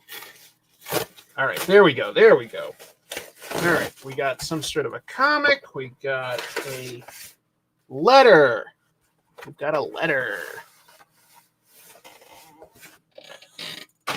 This is a letter from a gentleman named Wesley Griffith. He's a cartoonist and graphic designer, and he sent me his comic, his ongoing crime comic. I love crime comics. The Jump. The Jump. All right. Hold on, I'm going to sneeze. Oh! I'm going to sneeze again. Sorry, folks. Synopsis. In order to participate in an armed robbery, low-life criminal Frank begs his next-door neighbor Jan to jump his broken-down car. Knowing Frank's plans, Jan blackmails him into giving up half his cut in exchange for her help. Their uneasy agreement sets off a chain of violence, betrayal, and mayhem through the course of one night. The Jump is a crime comic I wrote, drew, and self-published as 5 issues in 2023. Now I'm intending to expand it to 7. All right, let's open up the most recent ones. Jim, thank you for jumping in and for giving us that little detail on the CSI book. That is hilarious. All right, these are great. Ooh, nice presentation, Wesley. And this one was published this year. Issue 5 was. Oh, I like the muted colors. I like the strong lines. They look like they're, from a brush. They're nice and thick, and they're smooth. They vary. I like the paper itself. Sort of a yellowed, not quite newsprint. It's thicker than that, but this is cool. Yeah. Oh, wow. Great pacing. Modern day joust. Two guys going at each other with guns. Whew. Wow. Amazing pacing. This is yep, I'm into it. I can't wait to read this whole thing. Thank you. Wow. The jump. Oh yeah, I get it, because the criminal needed a jump to get started. Dude, thank you so much, Wesley. But I say this, let me make sure there's okay. So if you go to wesleygriffithshop.bigcartel.com, Wesley Griffith Shop, or on Instagram, Wesley Griffith _. Is there any sort of like website on any of these? I'll double check on the back of this one real fast, just if there's anything to show. I love crime comics. Did I just say I love crime? I meant as a genre, but yeah, I love crime. Makes the world better. Okay, yeah, he does write it. It's a little faint, so it's probably not showing up great on camera, but it's Wesley, that's Wesley, Griffith, GRIFFITH, shop, SHOP, .bigcartel.com. Wesley, I hope you sell some more because this looks really cool. Thank you very much for sharing it with me. It is definitely up my alley. I like all sorts of genres, sincerely, but I do love a good crime comic. I find them like super engaging, and I love writing, and I find it to be one of the toughest genres to tackle. I don't know. It's my favorite to read, I think, and it's the hardest for me to structure. The jump is awesome. Wesley was cool enough to send them to me. Oh, wow. Wesley's work is great. Nice to see you, Brunson. That's really cool. Wow. Congratulations, too. Like, folks, anyone who's done this knows not easy to create this much. Not easy. Great bold covers, both with color and just like, very, very simple character focused design. But I admire it. It catches the eye. It absolutely, every single one of these catches the eye. Very impressive. Very impressive. This one's big.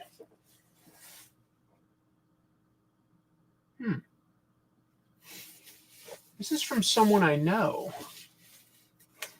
in Chicago, but I don't remember ordering anything. Well, let's take a look. Maybe I did and I forgot. Maybe I ordered this and I forgot.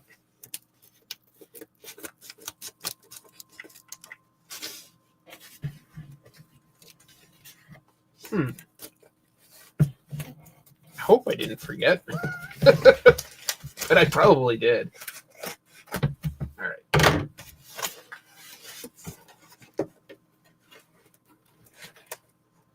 All right.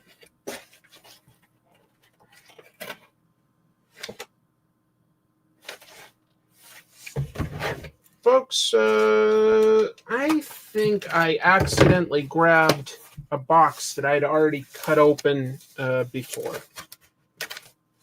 Yeah, there's definitely nothing in here. Okay. Well, that was dumb of me.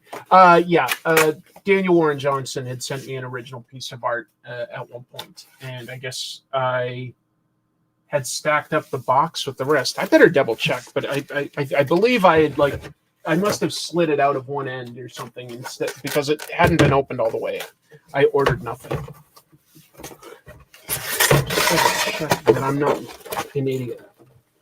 No, there's nothing in this. I must have already opened it. And I know that I do own a really beautiful page from Daniel. So somehow I kept that box in the stack instead of recycling it. So that was dumb. Sorry for the tease there. Another from Oregon. I ordered nothing. Exactly. Oh, man.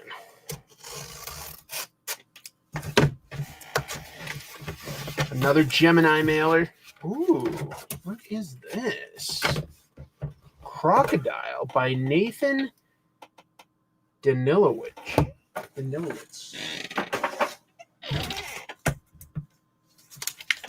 TwainEnterprises.com. TwainEnterprises.com. Hey, thank you.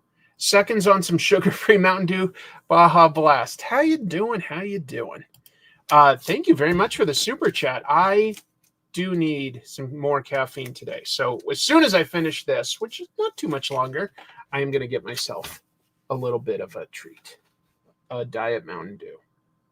Thank you, Steve. It's a really nice cover. Definitely reminds me a bit of an ink blot test, even though it's also reminiscent of a crocodile. Spelled with a K, though, so I wonder if we're talking like drugs or something like that. Let's see. Dynamic, though. I like the splatter effect on both the title and the art. That is strong. Nathan, let's take a look. A lion growls not in a den full of straw, but in a den full of meat. Originally published in 2001 as Killer Croc with a limited edition of 50 copies, republished this year. Okay. And we've got, the danger of a crocodile on the river. Looks like we've got some, I don't know. I've got a city. I've also got like mountains. Is this supposed to be set in Africa? I'm going to have to read this more carefully. I'm sorry. It's not easily all forming a story by just flipping through like sometimes. But TwainEnterprises.com, if this has intrigued you. And for now, the story is more than a legend. Nobody has ever officially verified it. However, there are a few indigenous people who swear themselves to have been witness. All right. Interesting. Well, great graphic design again on the cover, Nathan. Not a crime comic, doesn't look like. Looks like Man Against Nature. Looks like it actually has something to do with, more of like a legend around a crocodile. The cover is Africa. Yeah, I'm seeing it now. Yeah, if I do it like this. So it is Africa. Here's Madagascar, Egypt, South Africa, Benin, Morocco, Eritrea, Djibouti, Somalia, Ethiopia, Kenya, Uganda, Burundi. Just kidding. I'm not going to keep going. That's a very clever cover. That's one of the... I'll just focus on that a little bit more because that is a brilliant cover. I'm really, really impressed with that. Wow. To make it like work on at least 3 levels. Africa, a crocodile, but also like the splatter of an ink blot to like sort of allow you to interpret it as well. Just very impressive.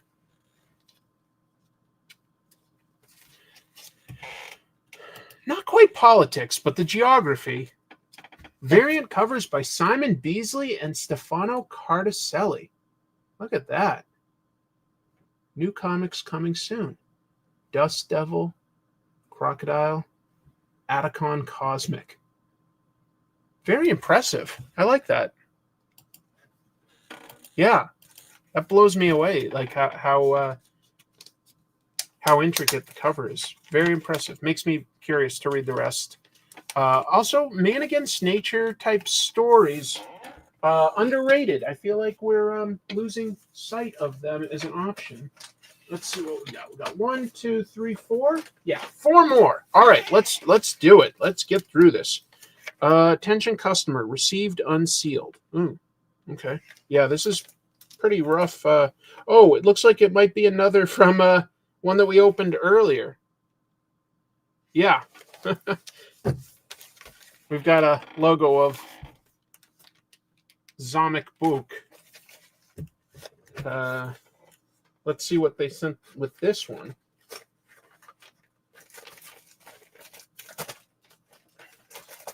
This is in pieces, the covers. It's a little tricky to open.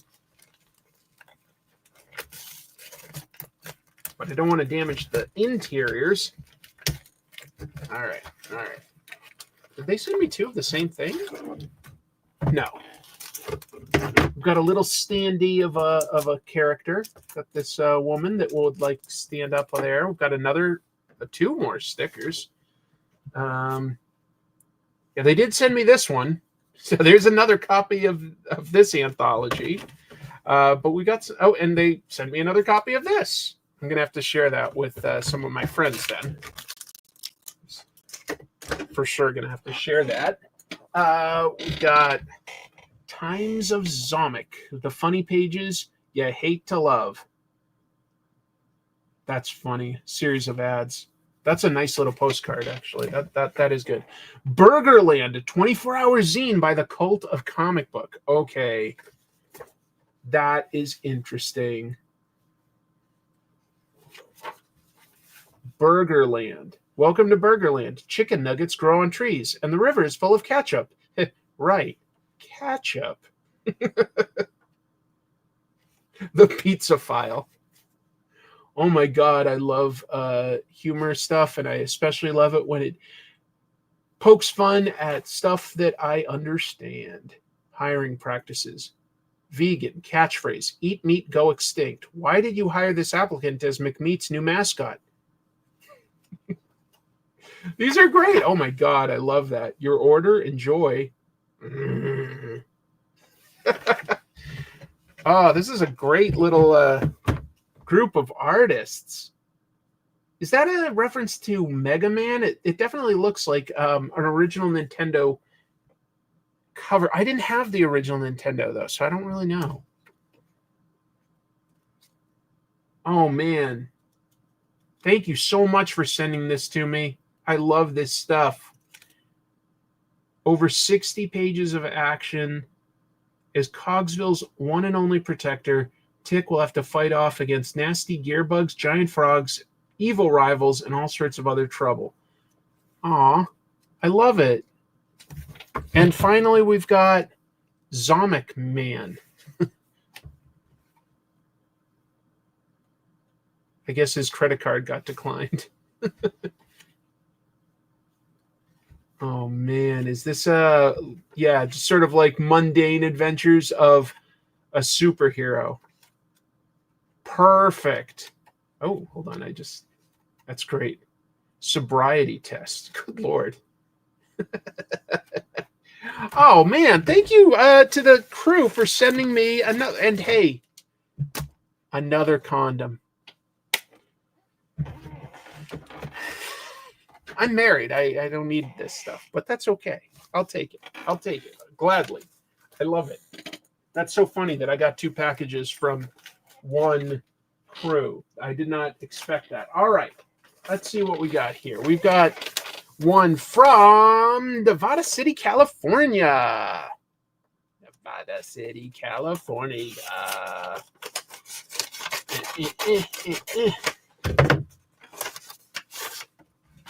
Ooh, hold on. They dropped some supplementary material out of this. What was this? A sticker. A sticker.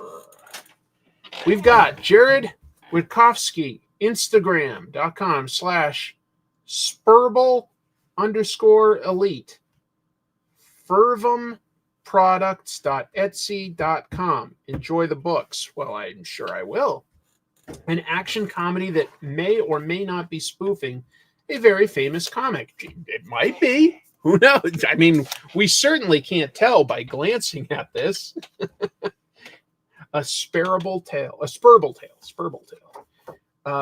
Right on. Let's see. Walrus Shack, undisclosed location. The Walrus Shack is just an outdoor like barbecue area.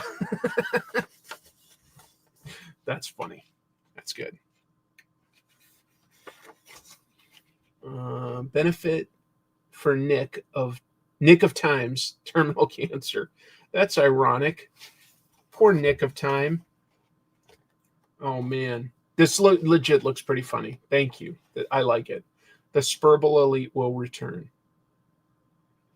I'll nitpick this. I really hate when they use the I with the crossbars as anything other than the pronoun when they've got all capitalized letters. That just drives me nuts. It should just be like a line if you've got all capital letters. All right, what else we got? A collection of short comics. Lovely. Let's see. Fungus Inferno and other places your mom wouldn't approve of.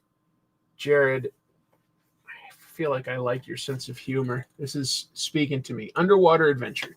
Gets a pearl. Yes. Blowjobs and crack whores forever. Forever. Put that down. God in heaven.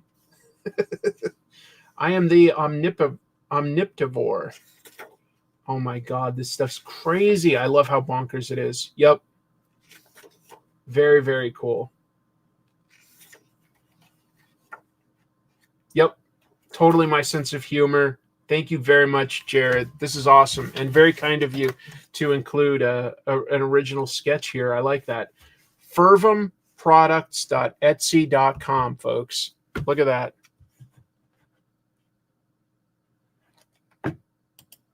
No sound? I don't see any reason why I wouldn't have sound.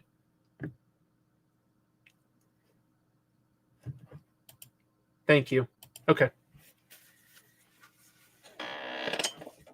Two more. We've got something from...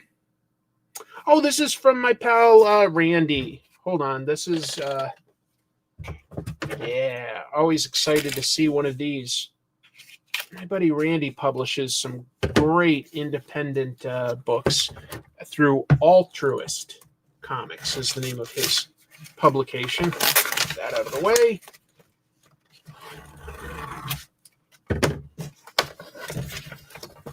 I love it. Yes, the latest issue.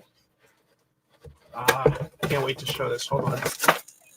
Boy, do I have a lot to clean up in a minute. That'll be fun. That's my Thanksgiving is cleanup. No, his name is Randy Stone. Although I'm also friends with Randy Newman. So thank you for asking. No, I'm just kidding. All right. Yes. This is called Bullet Adventures. And each issue is pretty self-contained. It's about teenage girl, Lainey Choi, who's a super speedster. Her grandfather was sort of a golden age super speedster, and she's inherited his footsteps. And so, yeah, she's dealing with, stuff like Spider-Man and Nova and Speedball and Darkhawk, a teen superhero dealing with Static from Static Shock.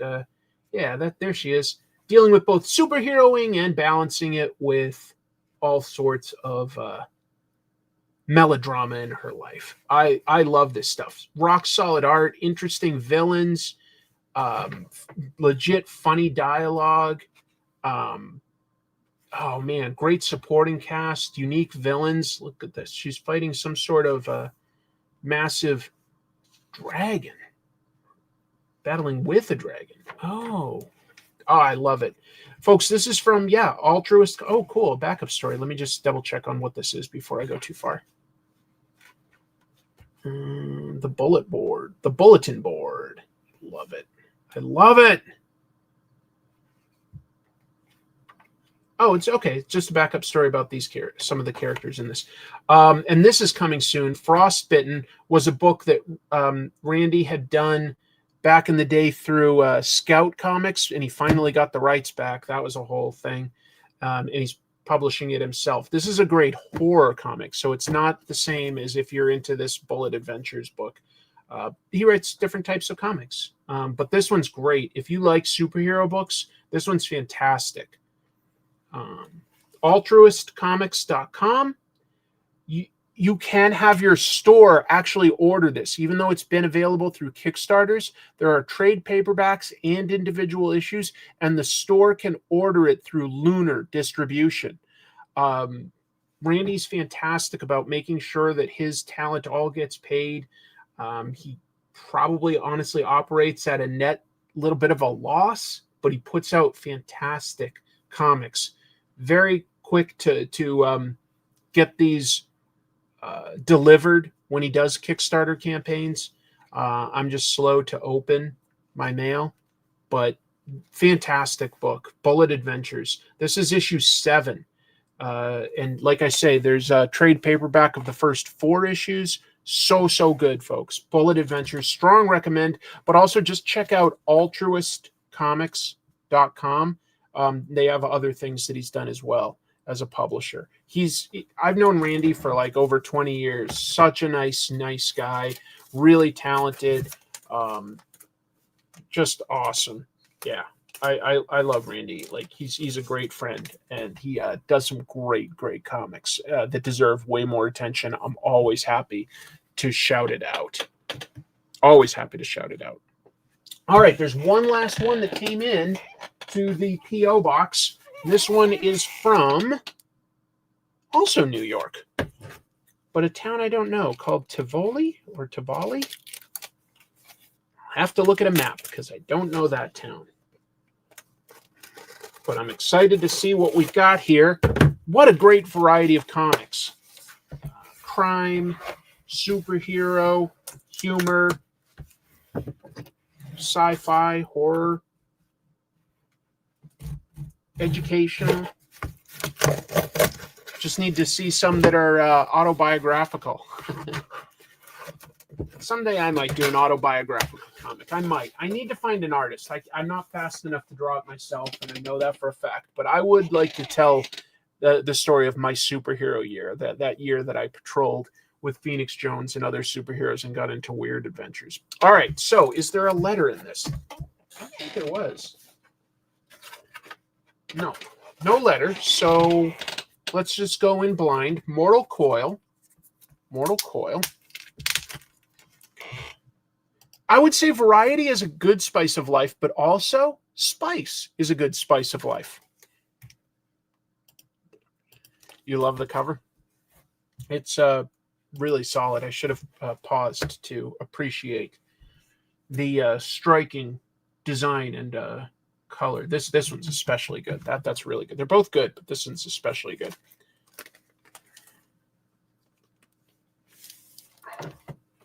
What do we have on the back here? We've got QR codes for 4 different people. Oh, Daniel Calban. Did he send this? He's been in my chat before. No, that wasn't Daniel. Okay. Let's see what Mortal Coil is. Story and art. Gerald von Stoddard at colors. Lettering. Editor. So Gerald sent this. Mortal Coil. Looks like it's going to be horror. Solid art. Better than solid. This is nice. I like it. Got something with characters along the lines of a mummy or the dead getting reanimated. I like horror. I'm into this. Yeah.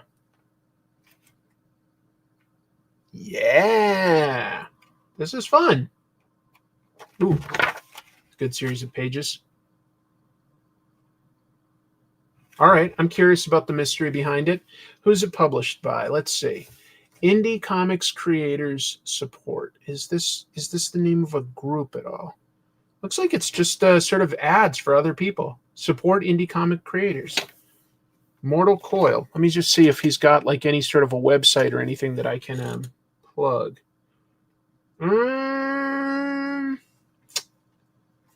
No, we are sort of missing something there, I'm afraid. No website or social media for the creator or the publisher listed.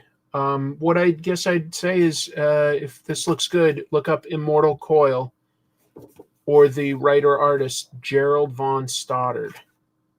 So that is one thing that this could definitely use. It can always use, folks. It's if you come across a comic, you could come across it in so many different ways. You may not have ordered it and know about the person already. Maybe you bought it at a convention. Maybe a friend gave it to you. So if you like it, you're going to want to find more of it, and you should make it easy for that person to find. Let me just see if issue 2, by any chance, has some social stuff. Yeah, Brunson, definitely. I mean, I'm always happy to take a look at what you do because I love your stuff. Immortal Coil.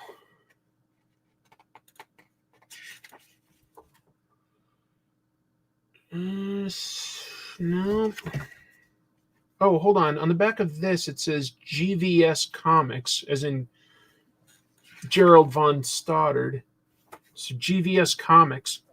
Maybe that can give us something to look up.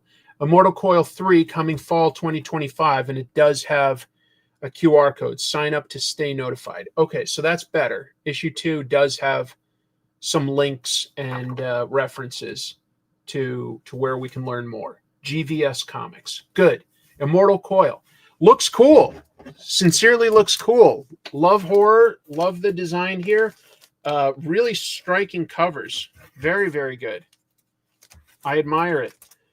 What else can I say other than thank you, right? It's Thanksgiving. I'm thankful for these comics. I'm also thankful to have such a kind and creative audience out there. I wish I had more time in my day that I could give, more dedicated reviews. I get sent a lot of digital comics. I get sent a lot of physical comics, and I'm grateful. I'll say that first of all. Grateful. It's exciting. I love comics. I love being exposed to new ideas and new storytelling, new artists, new writers. I like that. But I don't have enough time in my day to sit down and sort of do dedicated reviews of everything that comes in. This is the best I've been able to sort of carve out of my work days.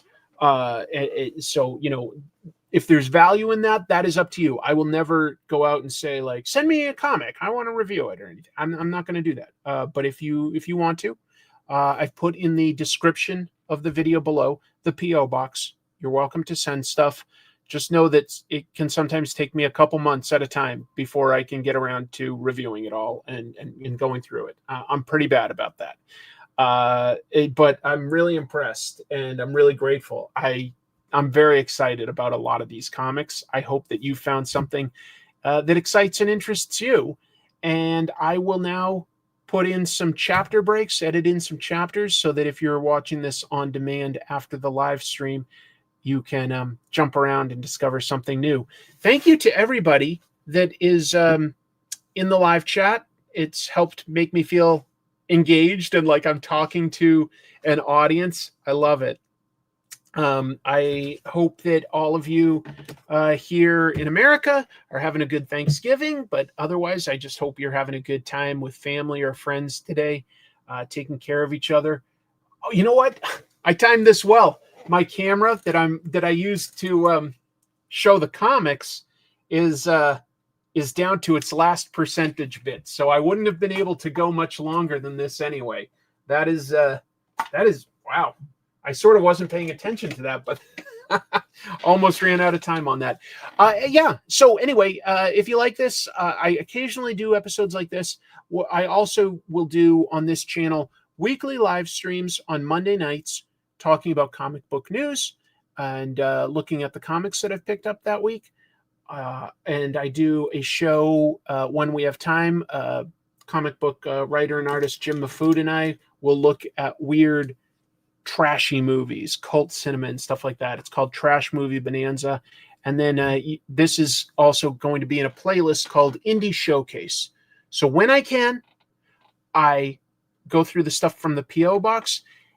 A little less common, I try to do these. I'll do a live stream where I'll just open the invitation. Anyone that's, comfortable enough, is welcome to come on and talk about their indie, self-published, crowd-funded, or small press book. I have not had a lot of time to do something like that, but I will at some point, okay? Not only have we seen it, we've reviewed it. So if you want to go through our playlist of Trash Movie Bonanza, that is one that we review. We've got some really good stuff in there. But I had fun doing this with you. Thank you so much for watching. I hope you go look up some of these amazing writers and artists who have done this out of passion. You know, I don't think any of these people did it like saying, I'm doing this for a big payday, or I'm positive that this is instantly going to be turned into the next big movie or TV show. You know, maybe some of it will, and that would be lovely to get new audience members and stuff. But I think that with indie and small press books, people are doing it for the love of storytelling. They've got a story in them that they just have to get out. And I love that there are so few barriers to entry that comic books allows that, and allows such a clear vision. You know, there's very little filtering of like somebody saying, no, you should edit this or change that. So it's another aspect of independent books that I love, is you are getting a very clear vision of what that creator wants to share with you. Thank you so much to everybody that sent me something. I'll see you real soon. Keep reading comics. Bye.